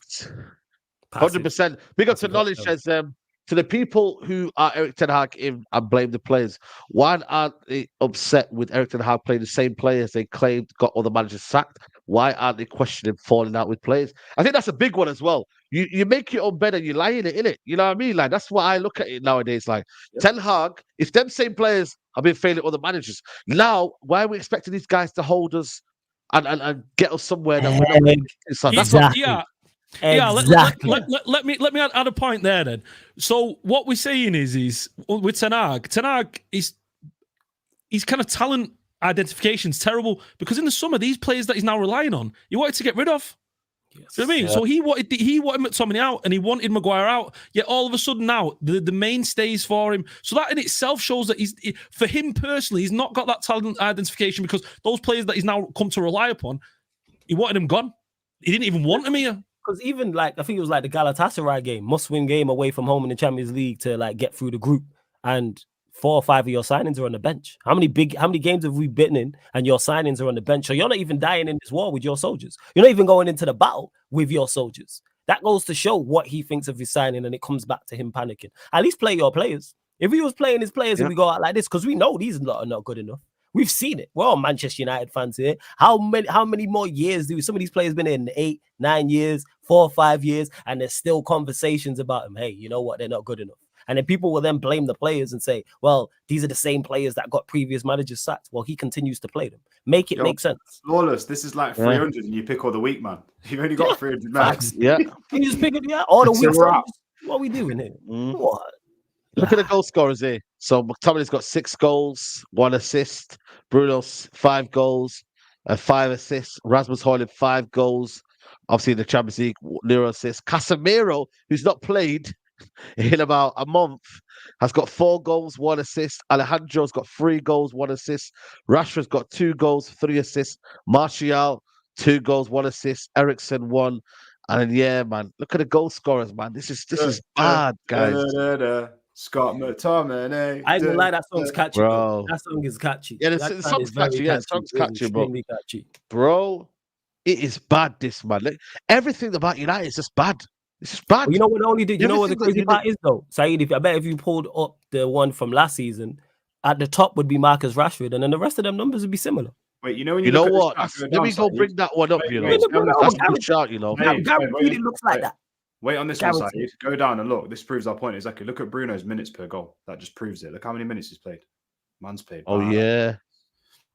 That's crazy. 383 minutes per goal. Yeah, I bet. Okay. I bet. Wow. That's crazy, man. That's crazy. Like I said to you, man, I think the last season it's the same. If I go on to last season here, 2022-23, was it? Let me just go up to this one here. You're bringing that up. Ain't it funny? Whilst you bring that up, ain't it funny how I don't know if anybody's noticed it, but I've been saying it from the first game of the season. Is Manchester United come out sleeping in the second half? He can't get the players rattled in the changing room. You've got 15 minutes with the players. You have to get them rattled. You have to get them to believe in you, to believe in themselves. They fail. They concede goals. Yep. How quickly? We concede goals every 7 minutes after scoring. How? With mentality. That's why our players fold. Anytime the going gets tough and there's any adversity, we fold. That's happened. No, that's the opposite. No, that's the opposite. When we scored, you know what I mean, we kind of get comfortable, don't we? We can see. I don't think it's comfortable. I think then when the pressure's on, the amount of times like I've been watching games and go, we're about to concede it. Was the goal because now like the opposition will step up because they're a goal down or they've equalized or whatever. So mad at it, you can predict it. Yeah, you can predict it when we go and concede. Yeah, you can predict it. Yeah. I said it to you on the weekend, yeah. There it is. It was like, you didn't watch the game. I was in the gym. It was 1-0 down, yeah, and I didn't rush home. I didn't rush home because I knew. No, you don't need to, man. You don't need to. Yeah. Every time I've done that this season, it's been the same thing. See, look at the goals. Not too far off. If you put it side by side with the chart now, it ain't too far off that. Take out Rashford at the top. His third best producer, he ostracized. His third best producer from last season. Crazy, man. You know, as a manager, you have to pick your battles, you know. I know he has beef with Sancho, no problem. But wait. Do you think no other footballer in no other clubs are coming late and managers are upset? Exactly. Of course they are. Of course they are. Do you think no other footballer in any other football team aren't training well? Of course they are. Do you think, okay, I don't know if you lads or anybody in the listeners watch other podcasts, but me, I spend hours watching other podcasts. John Obi Mikel says there were players coming in drunk to training, and we would tell the player, hide from the training coaching staff. We would go to when the coach was walking near the player, we would go to the player and smother him with our sweat or whatever, so they smell of sweat instead of alcohol. This is him. And no managers were doing all of this, all of this stuff before. You have to pick your battles. I know. But Faz, the thing is with the John Obi Mikel thing in regards to players coming in drunk and play. Everything's fine when you're winning trophies. Guaranteed during that period they were playing well and winning trophies. No one it wouldn't be a conversation about Sancho. But it's still not acceptable either way. No, it's not acceptable. It shouldn't be happening. No, but it's more accepted because of if you perform on the football pitch, most coaches, most managers, most fans will let most things slide. Simply because most things. Yeah, of course. Most things. Like there's a game. Paul Scholes refused to get on a coach for a game. Guess what? We all love him. If we did a Manchester United 11 right now, he's probably the first name on the team sheet. But you know what, Flawless? It works the other way as well. The manager can't come with a big bossy energy when you're not getting results because no one's going to listen to you, bro. No one's going to listen to you whatsoever. You can't be saying this, that, rare. Like, let's be honest, yeah. Saeed, you broke this down the other day and you said, like, I think it was you that said Sancho and Rashford are brethrens. So what are the parallels now? They're both not asked. Do you know what I mean? Like, Varane, Casemiro, and all them not played in the same team. So you don't think Casemiro and Varane are chatting right now and saying, who's this? Of course. We've won 5 Champions Leagues and this guy's come from the Dutch league trying to tell me what to do. You mad? Leon, I'm going to make 3 points. Sorry, just 3 points. Also, the person, Aminur says, Faz, you want ETH out. Who do you want in Alonso? You tell me when Eric Ten Hag is going to win a game 5-0 at home. Mystical Aminur Rashid, please tell me. The day you're able to prove that to me is the day I will tell you as well. Until then, because my name is not Faz Arnold, Faz Murta, Faz Avram Glazer. My name is not all of that. Bro, I'm telling you, man. It's not my job, man. What are you saying, Fazcliffe? Let me cook this. Don't ask me questions so you can rebuttal to justify your points. This is a cornering question to make yourself feel better. Faz, it's not cornering, though, Faz. Faz, it's not cornering because there's 5 managers in this league that would do better with this squad than Ten Hag. Do you know what I mean? So you look at De Zerbi, you look at Eddie Howe, you look at Unai Emery. Unai Emery took over a team that was fighting relegation. He took over a team that was fighting relegation. They're now the second best team in form, beating the lot, and they look dominant as well, Aston Villa. Don't know if anyone's watched them recently. They look like a top side. You know exactly how they're going to play. They're one of the only teams you've seen over the last 5-6 years that have got actually put Man City on the back foot and kind of pen them in. Ash, Fulham 5-0 back-to-back. Have we ever even seen that? Bro, I'm asking for simple things, Fulham, who have got no striker apparently, Jimenez, are scoring 5 goals back-to-back. Jimenez can't even hear properly. He's got something on here. He can't even hear his players. Bro, man is scoring 5 goals. Make this point, though. You've got Ronaldo, Casemiro, and Varane in your changing room, dressing room. You've just done a madness with Ronaldo. Casemiro and Varane are looking at each other thinking, we're next. Bro, and they're looking, thinking, yo, this is my brother, Like, we've won more trophies than you're ever going to be in finals, by the way. Our trophies combined, you, Eric Ten Hag, in your entire career will never have that many finals, let alone trophies. And you're just doing that to him. Then you go on to say more football. Any of you lads, if a manager, put yourself in Casemiro's shoes, if they told you that they brought in Eriksen and publicly said for more football, bro, I'm breaking something in the changing room. If I'm Varane, right, and he says things about Varane, about tactical reasons, Evans, tactical reasons, bro, I'm mashing up the tactical board, bro. I'm kicking your tactical board down. Do you know who I am? Like, the thing is, I get it. No, I get it. But there is a way of buying your players in. Exactly. There is a way. You have to, because once you do that, they will fight your battle in the changing room. They will G-check Sancho for you.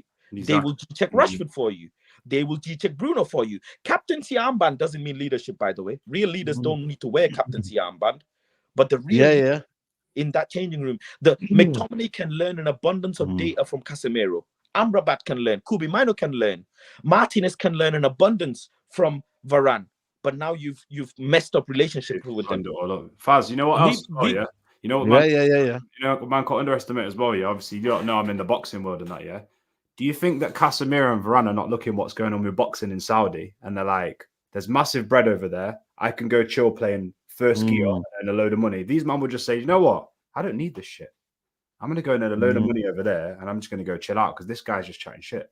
Do you know what I mean? So I know what you're saying, Luke, but I wouldn't even question the professionalism like that, though, because these boys are the very best of the best that we've seen over the past 10, 15 years. Do you know what I mean? Or potentially of all time for the respective clubs. And these boys, Varane, Casemiro, they've seen managers and how the managers treat their players. They've seen some of the very best managers, and they're looking at Ten Hag, obviously, and thinking, nah, this guy's not it. I mean, this guy isn't what we've seen at Real Madrid. That's what we've seen at France, what we've seen, at Benfica and stuff. They're seeing that Ten Hag hasn't got the ability that those managers that they've played under.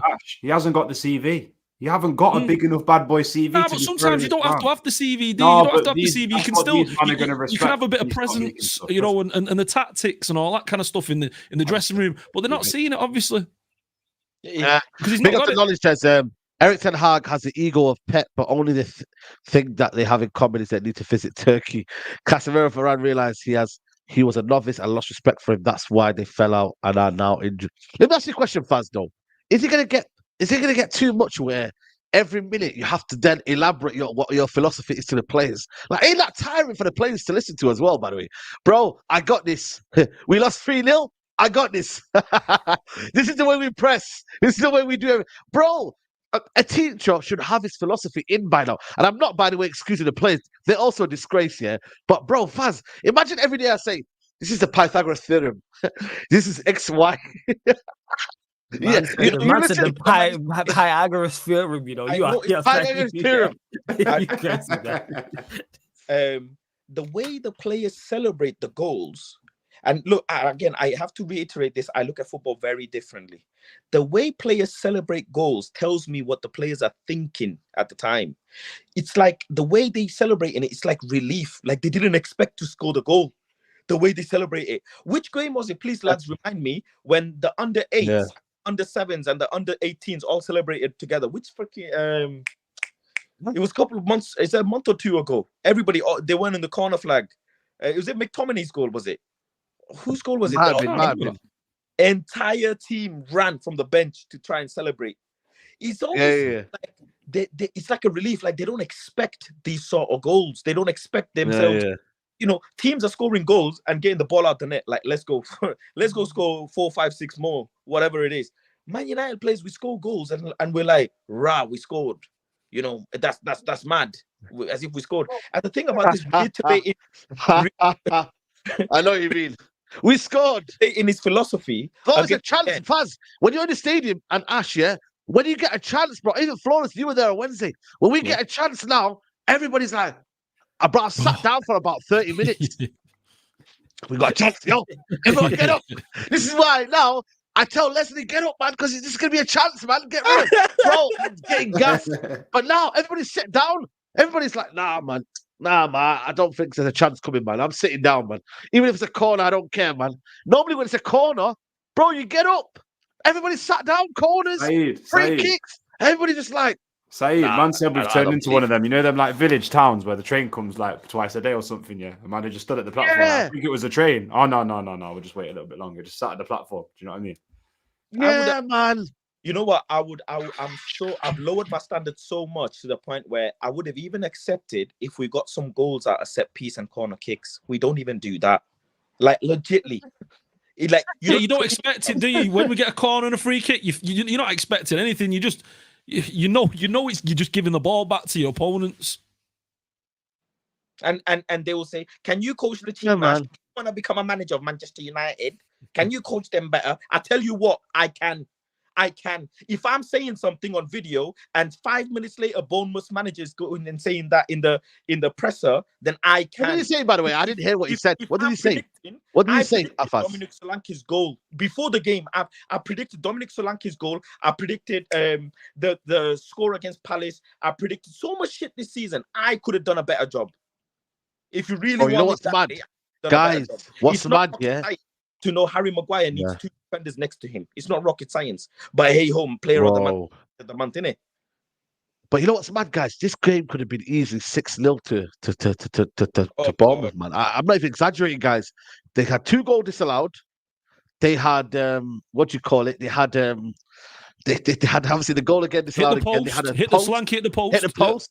hit the post as well. Bro, you know what, it's mad, yeah? Even when the Chelsea game, you were right, Ash, they had opportunities. Mudryk, if it wasn't for Bruno making the last hit, there was opportunities for them. And I'm like, you know what? It's like, we can get battered. We're just getting these isolated performances. Chelsea are 13th, by the way. Are they 13th now? Bro. 13th. 13th, yeah. So it's no celebration that we're beating them. Do you know what I mean? You know, I thought they were 12th. Let me check it. Nah, you could be right. We'll run with 13th anyway, just for the narrative. It's like beating Luton, really. It's for the narrative, yeah. It's for the narrative. You could have said any number, Ash, and I would have ran with it. It's bottom half anyway. Yeah, it's bottom half. Are we going to win a game until next year? Well, Faz, do you know what I said the other day? Do you know what I said the other day? 12, was laughing at this year, but I was kind of being serious when I said it, yeah? The last time that we scored like 3-4 and 5-0, yeah, it happens like once a year, like my birthday. Literally, like it just don't happen, innit? Like we don't do it, innit? So it's madness. Bro, the last big win was against Chelsea last year. I'm sure it's Chelsea last year. We won 4-1. Yeah, I was there. When was the last time that a Man United player scored a hat-trick? Ronaldo. It's got to be Ronaldo. That's a good question. It's got to be Ronaldo. Rashford against Leipzig. Yeah, Rashford's back one. Ash, when was that? That was in the Ollie. That was in the Ollie. That was on the Ollie. I mean, Ronaldo. Ronaldo, maybe. Ronaldo, man. In the Premier League, I couldn't tell you. Champions League, Ash is right. Chelsea. No, Ronaldo scored a hat-trick before that. No, Ronaldo scored after that. Yeah, Ronaldo against Spurs. Yeah, 2020. But also Ronaldo against Norwich as well. Norwich. He scored against Norwich, yeah. I was there that day. Yeah, I was there that day. Norwich, yeah. And was it against Brentford as well? Did he score a hat-trick against Brentford? Or was that 2 goals only? I think it was 2 goals. But yeah, Ronaldo, man, I keep telling you, man. Listen, I'm not saying Ronaldo, by the way, was the main reason why, you know, we did it. And we had to benefit as a team because we had to play to Ronaldo's strengths and we needed to go beyond that. But he's the one that's the last time. Yeah. That worst ever Premier League finish. Let's not forget that. Yeah. Just to clarify. Martial, Sheffield United. Bro, that's lockdown. You know, that's the NHS Martial. NHS Martial. You know what I mean? By the way, Martial was bad yesterday, man. I never want to give my energy on it, but it's just one of them, man. Like, he was bad. But the only reason I defended Martial, yeah, was because there was a guy in front of me who said, Martial's the reason why we lost. And I said, no. Martial's left the football pitch and we scored 3. We conceded 2 more. As much as Martial was poor game, let's not add more to that. You get me? Don't argue with them. Don't argue. Your life is worth more. Yeah. That's what I did. It's the same reason why they said we lost the game before Rashford got dropped. That last game that Rashford played, they said that we lost. What would he have done? Rashford was awful, but he didn't miss a chance or create a chance. Bro, this is serious, man, guys. I'll be real with you, man. This is what we're doing right now. This is very, very bad. They can't sack him. They've got too far deep with him. Too far deep. And we sack managers late anyways. That's the natural thing with us. We sack them late. They'll hold off until we come double digit in the league, and then they'll probably sack him. This the other day. It's gonna drag out longer than what people think. Yeah, it's gonna drag out. They'll give him. Yeah, but why though? Why? Why do you want more pain? Listen, why? You want more pain? I don't want no more. Old Trafford. Yeah, listen. People think Old Trafford is a place where everybody's happy. Ash will tell you, Planet. We were booing. I'm not gonna lie to you. I booed. I was like, I don't do booing, but yeah, everyone's booing. No. Half time. No. I'll be serious with you. I'm not booing certain players. I'm booing collectively. I am saying that this is not good enough. So collectively, I'm booing what I am seeing. So half time I booed. After the game, I booed. And the whole of East Stand, majority of East Stand, yeah. What's this? David Ornstein? Oh, sickness bug. Okay. But like I said to you, everything, the whole ground we were having, even the steward, he said, this is not good enough. Everybody can see it. We're not happy. So people that think, Old Trafford is always peaceful. And don't get me wrong, that the Red Army might be singing Ten Hag's Red and White Army. Fair enough. But for me and the majority of people, we were not happy, mate. We were not happy. It takes a lot for Old Trafford to boo as well, doesn't it? Do you know what I mean? It takes a lot. It does. Generally takes a lot. So it's not been long. For me, where he lost me was Varane. You know, ostracizing Varane is a madness. There's a leader. There's a character you can have in the dressing room for the next 5 years. He doesn't have to be a starter, but you know you can keep paying him a wage that'll influence the dressing room, influence the culture of the club. Do you know what I mean? Yet he's ostracizing it in the sake for Harry Maguire, Lindelof. What are we talking about? This is Raphael Varane. Yeah. World Cup winning, 5-time champion. This is a man with the amount of experience, the wealth of knowledge, the leadership ability, which we saw. I don't know if you've better. He's got a tactical board, mate, with the little magnets on there. Faz, you saw Varane at the World Cup when doing that speech, you know, riling the team up, getting them together. You can see that he's got the ability to kind of rile the troops and get the best out of the young lads. That's someone you want on side. That's someone, as you were saying earlier, you want him as one of your commanders. I mean, you don't ostracize that guy. What are you saying to the rest of the dressing room when you're saying that Champions League, World Cup winning Varane isn't good enough? At any age, look at Thiago Silva at Chelsea now. Not the best example, I know, because Chelsea are, languishing in 12th. Yeah. But of recent times, Chelsea fans will tell you Thiago Silva's been one of their best performances and one of their best influences in the dressing room. Champions League. Do you know what I mean? You know, it's one of those where you look at it and you think, who's he deciding to keep on his side? Who's he deciding to make his man? Do you know what I mean? His men. Who are his men? And his men are Lindelof, Maguire, Reguilon, McTominay, and that's not a manager I want to get. Bruno. I don't want to get behind that guy. Oh my God. I'm not going to lie. Might have been a bit harsh. Reguilon's probably been one of our best left back this season. I'm not going to lie to you. Nah, man, but you know what it is, man. He's done more with the small amount of size he's had. He's got low standards, Leon. No, bro, you can't say that. That's what Ten Hag's done to you. He's dropped your standards, mate. No, bro, it's in the gutter anyway, regardless of whether he says, you know what I'm saying? I'm just saying, with the small amount of time that he's had, he showed me more, bro. He's created and showed me more than Luke Shaw. I hear you. You're saying something I'm not. Luke Shaw's trash. His career's on the line. Yeah, of course, but it's a load of hours right now. What you saying, Lindelof or Shaw's better?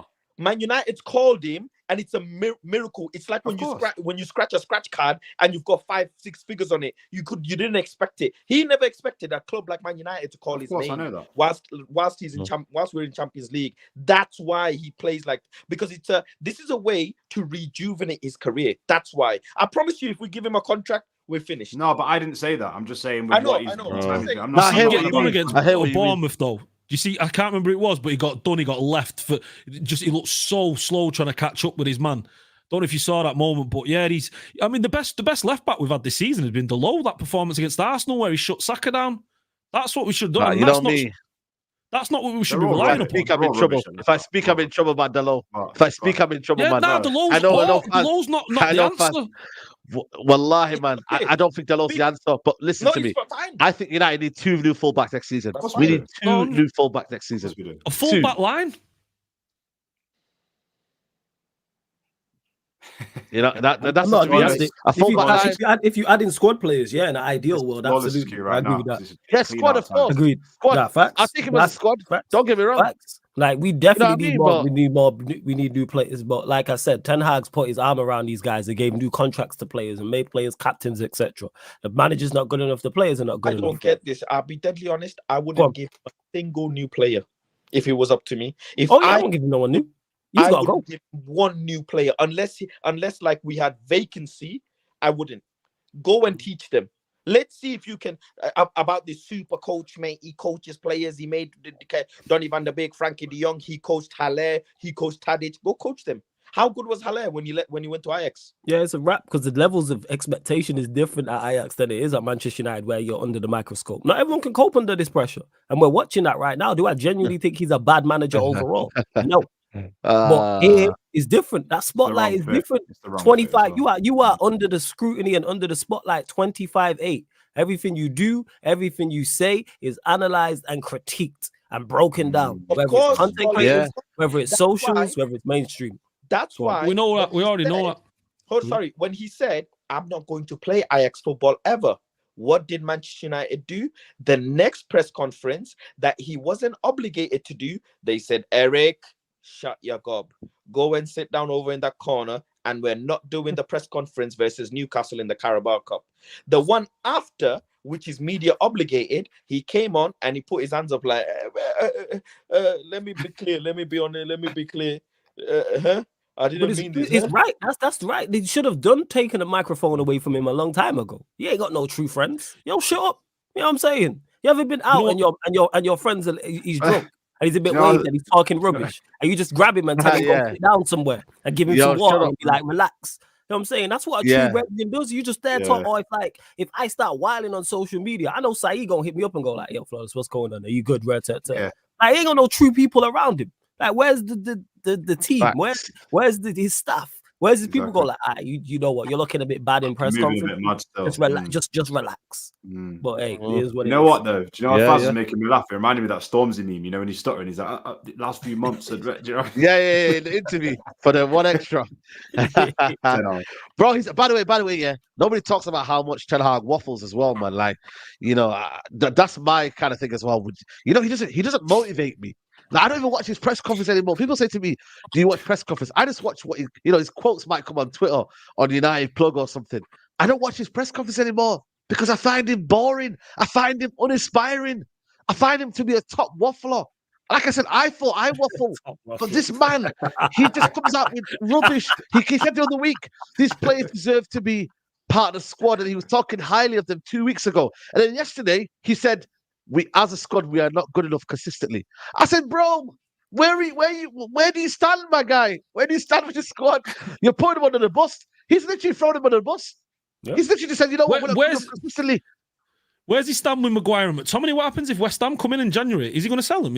I don't think he would. And that's the worrying thing. I think these players are here now for the rest of the season.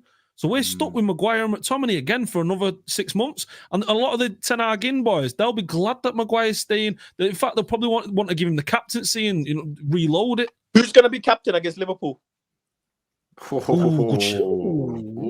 Maguire. I'm calling it Maguire. Imagine we cannot go into Anfield and Maguire is leading us out. Tactic. No way. Who else could it be? Onana. I bet he gives it Onana. No, I can't give it Onana. I bet he gives it Onana. Luke Shaw, maybe. It might be a Luke Shaw. It might be. Look at it, because it's going to be Onana in goal. It's going to be Luke Shaw, regular. It's going to be Maguire. Wan-Bissaka or Dalot will play right back. Funny enough, Ole Gunnar came out and said players rejected captaincy. Well, I tell you what, if I was a player who was in that changing room now, I would not want the captaincy going into Liverpool. I'll be deadly honest. I don't give a heck what people say now. And I will not be surprised if Casemiro or Varane get given the captaincy and they play. Maybe Varane. And he drops Varane in there and he says, play the captaincy. It's a good shot. You know what? I would be surprised. And if he does that, I know I don't even want to say it. I don't want to say he got no balls. Yep. Saeed, when you need a captain. When you need remontada. That's I'm telling you on the channel. That word remontada, man. This is what I'm saying, man. But you know what it is though, as a fan base though, man. You know, I don't know, man. Maybe we're just not ruthless in the way we speak, and because I always see the fan base here. And listen, social media is probably the worst place you could go to, yeah. But I just feel like the fan base they're just accepting something like too easy. Like they'll be like, oh, but he's back now, and that player's back, and United are back, and then 1 minute like the amount of things I bookmark, yeah, and I don't care. I bookmarked so many tweets. Look, I'm going to show you the tweets I bookmarked. I'm telling you now, I bookmarked a lot. Did you bookmark after the Chelsea game? Yeah. Just after the Chelsea game, crisis. United, we're back. Another one, level on points with Tottenham. Won the same amount of games as Man City, more points than Newcastle, but Man United are in a crisis. Another one, United haven't been good, but coming out of the other end, injury crisis, are some clearer skies, ahead, positioned nicely in the table. Not bad at all. Look at this one here. At the table. Check this one here. I remember you all, Ten Hag outers. Can't fool me. Another one. We are building. I can see the cloud and a bright future. I see positive things at Carrington. You may not see that, but I do. Back the manager. We're here. He sees clouds, yeah? Back all these. He's been smoking. That guy has been smoking crack, mate. Yeah, that cloud is smoking some clouds. How about that? No. That cloud is just full of rain. You know, like when you play Mario Kart and someone drives into you, and then the cloud's on top of you. That's what this cloud is. You know what I'm saying? For those that play Mario Kart, that's what it is. 100%. We suck, man. Bro, like, what we doing here? I'm just saying, yeah. You know what it is for me here? It's like I get it if you have your opinion, yeah, but I don't like the toxic positivity. Like, I don't like it. Be positive, yeah. But what that assumes is that everybody that has another opinion is deluded, and he's nowhere like he's just so wrong, and you're so far from the truth. No, what you're seeing right now is that you have to remain objective. Manchester United fans right now, they're not remaining objective. You're not calling it out how you see it. Right now, Manchester United are bad. And when people say to me, oh, but Ange lost how many games in certain games? No. My idea of watching football is I see a pattern of play. I see a style. The results may not come, but you know what? If I see something and there's progress here and the way we're playing football, I think most fans can get behind it. If Ten Hag was playing a brand of football and the results weren't coming, I'm telling you right now, people might say I'm lying here, but I would stick with the manager. But if I see results and I don't see a style of football and it's just getting over the line, I don't, for me, back that, because I look at it and think that's not sustainable over the long run. But what Andrew's doing, and like I said to you, people may say he's not that great or whatnot, but today I was in awe of watching Tottenham, the way they played football. And they didn't have their main guys there. It was pass, it was quick, it was movement, it was brilliant football. And all I'm saying to United fans is, can we get to a style of play that we can say we're all happy with? And I'm telling you right now, 80% of the fan base, 80%, are not happy with the style of play. They're not. Exactly. Sorry, they're not. What are they to be positive about? I don't understand. You know, these ones that are positive about Ten Hag and all that. What is it that they've seen that makes them positive that it's going to turn around? Because I've not seen anything. Because he beat Juventus and Real Madrid in Champions League. For Ajax. Wow. Yeah. Wow. Madness. You know what? Just to add to your point, and Ash and Said, it's like, this is the naivety of the manager. You're never going to get the fans on side when you're playing hoofball. It's just not going to happen. Like, it's just madness, isn't it? Like, at the end of the day, we don't even counter-attack in a way, really. Like, we get it right sometimes, but majority of the time, it's a hit and hope. Do you know what I mean? So there's no control whatsoever. So, by the way, lads, where's Hannibal? Exactly. I said that. Hannibal, it was had a few decent performances.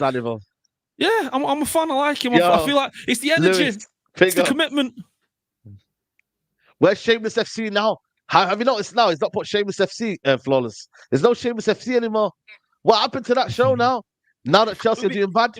Chelsea, yeah, we need to bring it back. We do need to bring the show back, me and him and everybody else. He did say it in the group chat, actually. We need to bring Shameless FC back. Man. Get that show back, man, because I need to lock in. And I want to see you, man, banter this guy. Lewis, you heard it here first, man. Let's get that show back up and running, man. We need to bring Shameless back. Get that show back up, mate. We do need to bring that show back. Yeah, man. The best thing about Chelsea right now is seeing Nicholas Jackson and Astrid beefing. That's the best bro. Bro. Listen, man. Listen, by the way, yeah, Chelsea, if Pochettino gets sacked before Ten Hag, I might cry, you know. I might actually cry.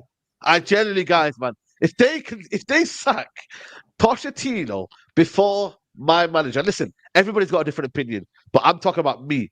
I am going to get emotional because for me, Pochettino's just coming to the job, and yes, they spent £1 billion and whatnot, and he's doing very, very badly, and probably deserves to be sacked. You know what I mean? That's how Chelsea run. That's how ruthless they are. And Todd Bowley's not caring about just the process and long-term vision because he's coming to the job and he wants success. But the fact that they can enjoy another manager, and you know what's mad? Yeah, they're gonna get the manager that maybe we could have got.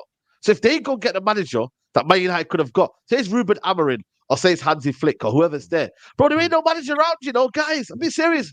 Hopefully there's not many good managers out there now. Yeah, hopefully they come and get Ten Hag. I got a question. I got a question for you, Said. Yeah, so I got a question for you. Would you swap Ten Hag for Poch right now? Absolutely no. I wouldn't because you know what it is. You know what it is here. You know when you have a used product, Ten Hag is like a pad you buy from CX. I wouldn't want that pad now. You know what I'm being serious. You know when you go CX and it says pre-owned. Pochettino is pre-owned. No more Pochettino. He's pre-owned, and I don't know the condition of that. And well, I do know the condition. The condition is very, very bad. So I don't want that pre-owned pad. Back in the day, 2002, I'd go into the shop and get a pre-owned pad because them days we were broke. But now we're living good. You know what I mean? Now we got a bit of money. Yeah. Saeed eating lobster and that. Yeah, so let's go, Saeed, man. Caviar settings, yeah. We see you shining. I'm still broke. But life's good for you. What if I told you that Manchester United players wanted Poch. Did you know that? I can Yeah, imagine. but it don't matter who they wanted. Do you know what I mean? It's one of them. It's that's been a problem for us, isn't it, Faz? Yeah. That that too much player power and all that. Do you know what I mean? How's that pause, by the way? How's that pause? By the way, how's that pause? that was a bit mad. Pre-owned. By the way, yeah. How? You're saying like there's no managers out there, Saeed. Don't. You know what I'm happy to do? I'm happy to go do what Tottenham did and just go identify some guy that's hungry and wants to prove himself. Because Postecoglou was unknown until he come to Tottenham. I'm happy to go out into the world and find some Don who's just like, do you know what? I'll come and do a thing. Listen, all I'm saying is Zinedine Zidane. Oh wow! Zinedine Zidane. He ain't coming. Let me go find the quote. Let me go find that video. The romance, the headlines. Let me tell you, yeah. We all as men strive for better. One better in our life. We want job, a car. Many of us come from backgrounds that, poor backgrounds or whatever. We strive to become rich and happy one day. You have to strive. Yeah. Struggling and striving. Thunder and lightning. But you have to keep going. Zinedine Zidane. When the money is there, his wife, everyone, I'm telling you, man, money make the world go round. Well, Faz, you know what you're forgetting? We're the gal in the club. Likes England. You know what it is, Faz? We're the gal in the club that's been passed about. Zidane don't want us. He's on the top table. We've been passed about. I don't think he wants England, Leon. I think he just doesn't fancy living in England. Wait. Listen. Why are you clapping a manager out? Why are you clapping a manager? Zinedine Zidane. He won't change anything. Zinedine Zidane. He won't change anything. Zinedine Zidane. That's all I have to. Zinedine He Zidane. won't change it. He'll do it for a year. You'll put in the bio. Zidane. I only speak Zidanese. Aye, Zidanese, the legend, man. Man's the legend, man. That day, yeah. Listen, that day, people laughed at him. People laughed at him. They said, "Yo," but you know what's mad, yeah? If this Laurent Blanc, Claude Blanc, whatever he's Blanc. Jean-Claude Blanc, man. He's got Jean-Claude. Yeah, Claude Blanc. Jean-Claude Blanc. There we go. Bro, it sounds like a perfume. Yeah. Bro, I'm telling you, he's got a French links. Bring him, man. Nobody's going to say no to Zidane. The problem is, yeah, if it gets put on our table and they are available, yeah, it's like the Mourinho thing. The Mourinho one, I didn't want Van Gaal to get sacked. I'm going to lie to you. I didn't want Ten Hag to get sacked. But when Mourinho came in, everybody was licking their lips like, wow, we can't miss the opportunity. That might be the situation with Zidane or Ancelotti if he becomes available. These guys cannot. He's worked with Ancelotti before. That's Jean-Claude Blanc. He was there when he was at PSG. He's worked with him before. I believe so. So now I hear you, man. And Blanc is not a footballing man, by the way. Did you know that? Yeah. He's not a footballing man. He was in charge of commercial direction for the clubs that he was in. He's a CEO. Yeah, CEO. Before he became a CEO, he only managed the footballing side of things for one season. Apart from that, he was in charge of commercial revenue. Did he not move to? Yeah, but he wants to bring in multiple directors, though, doesn't he? That's the plan that we're hearing. Yeah, so that'll be someone like a Paul Mitchell and then whoever. Do you know what I mean? And even the idea, and I've spoken about this many times. Paul Mitchell, he's never been at a club longer than 2.5 years, 3 years. Oh. So when it's talking long-term future, he's not a man to build our long-term future. So, this idea that we're becoming a long-term future kind of club, it's madness. You look at, we said at the start, at the top of the show, that Chelsea, one of the most successful clubs in the last 20 years, they chop and change, and it creates a standard within the club where players know that if they're not performing, they're out. If managers know if they're not performing, they're out. And that's what we need at Manchester United. We don't need this idea that, this manager somehow is going to get good in 2 years. How do we know he's going to get good in 2 years? He's picking McTominay. Do you know what I mean? Like, what are we doing here? I just want to make a point. The average age of our centre-back is 30 years or more. To build for the next 4 or 5 years, you need centre-backs aged 26 or below, right? Johnny Evans cannot stay next summer. Varane is not going to play regularly. Lisandro Martinez is out injured at the moment, so he's the only player that I will keep. Harry Maguire cannot stay in the club. He needs to be sold. So that's 3 centre-backs that I've already mentioned. Ladies and gentlemen, do not be surprised if in the 24-25 season, Harry Maguire is your starting centre-back. Oh, Victor Lindelof as well. That's 4. So out of the 4 centre-backs that need to leave Manchester United, do not be surprised. Mark this stream and whatever. Mark my face. Harry Maguire might be your starting centre-back in the 24-25 season. That's your manager. Because he's only looking at one centre-back, Todibo. and you have 4 centre backs that need to leave the club. Yeah. There you go, man. There you go. Saeed, please. He can't play one holding midfield against Liverpool. Bro, listen, Liverpool, I'm not even thinking about Liverpool. I swear to you, I'm going to think about Liverpool Sunday, 4:30. That's when I'm going to think about Liverpool. Not till then. I'm sorry, man. We got this team called Bayern Munich on the horizon on Tuesday. You know what I'm saying? Munich. We got, we don't got go anywhere. Who got beat 5-1? And I read an article, from German. They got beat 5-1 by Frankfurt, and apparently they're coming in with this game. They're going to be a menace. They're going to be thinking.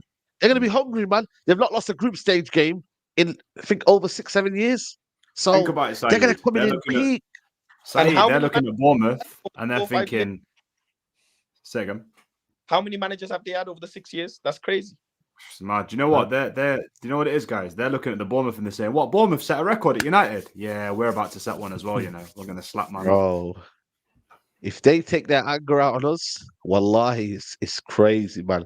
If they take their anger out on us, apparently, by the way, their XG was better than Frankfurt's. By the way, I think they had over 2-point-something XG. So I'm not saying Frankfurt didn't deserve it, but Bayern Munich, they probably just hit them on the counter and whatnot, just score the goals. But bro, Bayern Munich, if they have a sniff, game over, man. Yeah, I mean, game over. Wallahi, game over, man. So I don't know. Yeah, I don't know. But listen, you were saying buying how many managers in the last 5 years? They've had 5 managers.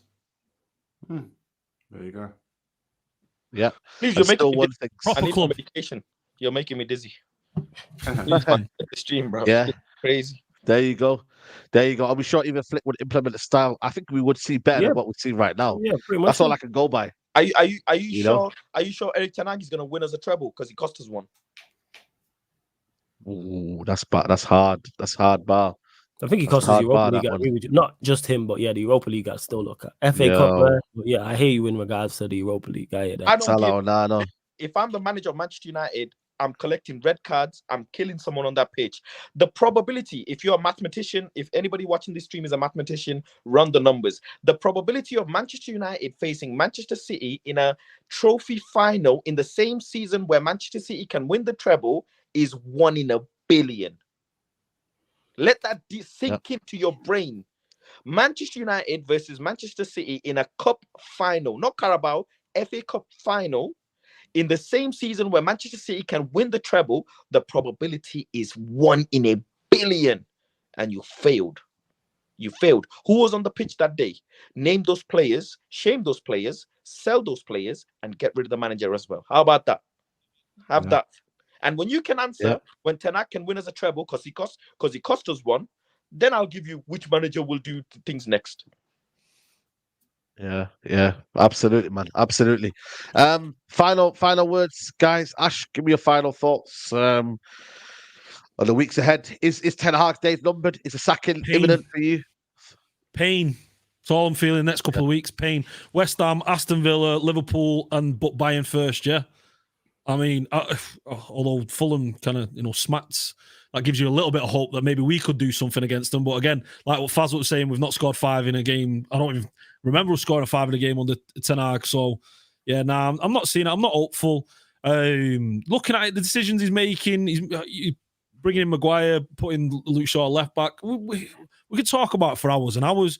I'm not seeing anything positive for him. I'm not seeing him improve players. I'm not seeing us creating loads of chances for Højlund. I'm not seeing anything. And he's been here now 18 months, a little bit longer than that. So, and he's making bad decisions off the field as well. He's ostracizing players that he shouldn't be ostracizing. He's selling players that he shouldn't be selling. He's loaning players that he shouldn't be loaning.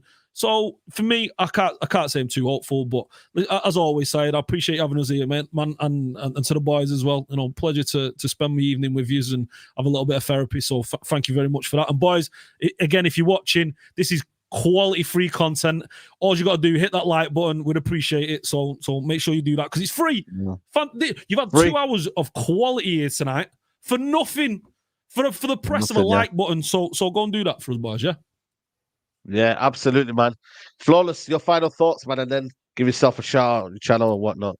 your final man, thoughts. Big up for having me as always, Saeed. Much appreciated. Shout out to everyone on as well. Big up the panel. Like only echo what I said. Run up the likes first and foremost, because Saeed giving you lot great content on a daily basis. So run up the likes. In regards to this week, if you think we can't go any lower, people, hey, you know what I'm saying? Strap in, because it's about to get worse. We got Bayern Munich, we got Liverpool, coming up, and if he somehow makes it through that, it's gonna get worse after that. I'm telling you, people. Like, we got worse results and worse performances around the corner. Yes, we was performing well, but look at the quality of the opposition we was playing. Now look, we played Bournemouth, who are a decent side, and look what they've done. So yeah, don't let Manchester United get you down. Just understand, go into it with no expectations, and you can't be disappointed. That's where I'm at with it.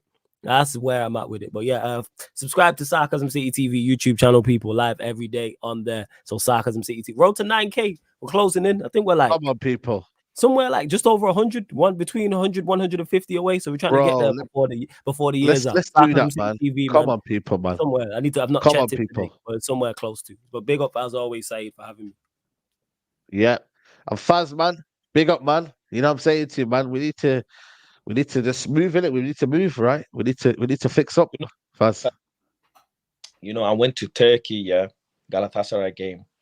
It was horrible. The weather, horrible. Yeah. Said nothing. My pet peeve, yeah, is wet socks. When your socks are wet, man, bro, it's yeah. Just want to go in. My head is hot. Head is hot. Socks are wet. Clothes are wet. Miserable weather. You don't speak the language. You don't know how to get from A to B. It's a 20-minute drive is 1 hour and 30 minutes because of traffic. It's horrible. You come back, watch this. Say, do you know the amount of mileage me and you do? And I go to academy. Yeah. I go to sometimes women's games as well. And to see this, the one thing that you want, a bit of success, just a bit of result, man. Get a bit of result. Just to go 1-0. Just get a result, man. Something.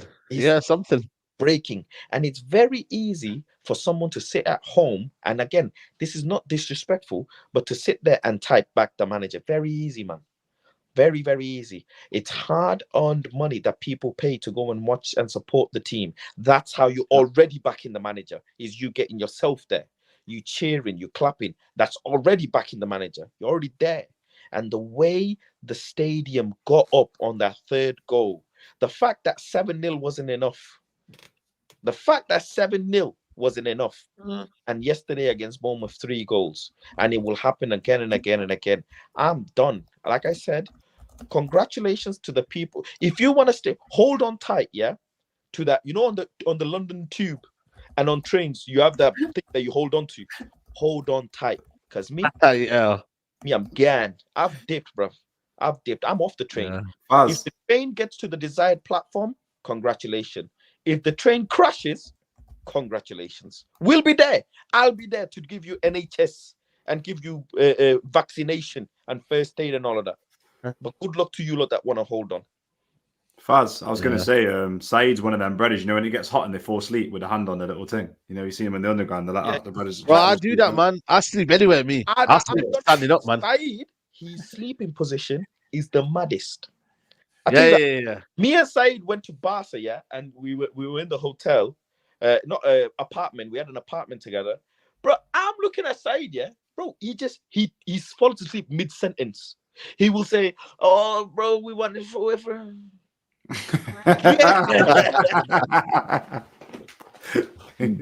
Bro, I sleep anywhere, man. Any place, anytime, you gotta get your rest, man. Like I hear it, man. Bro, I hear it. When you tired, you gotta get your rest. Anywhere, man. Facts, man. Bro, I've slept on a stream. I remember Rancy's stream, like, was it a couple of years ago? Lockdown. I fell asleep on stream, bro. You get me? Bro, I fall asleep everywhere, man.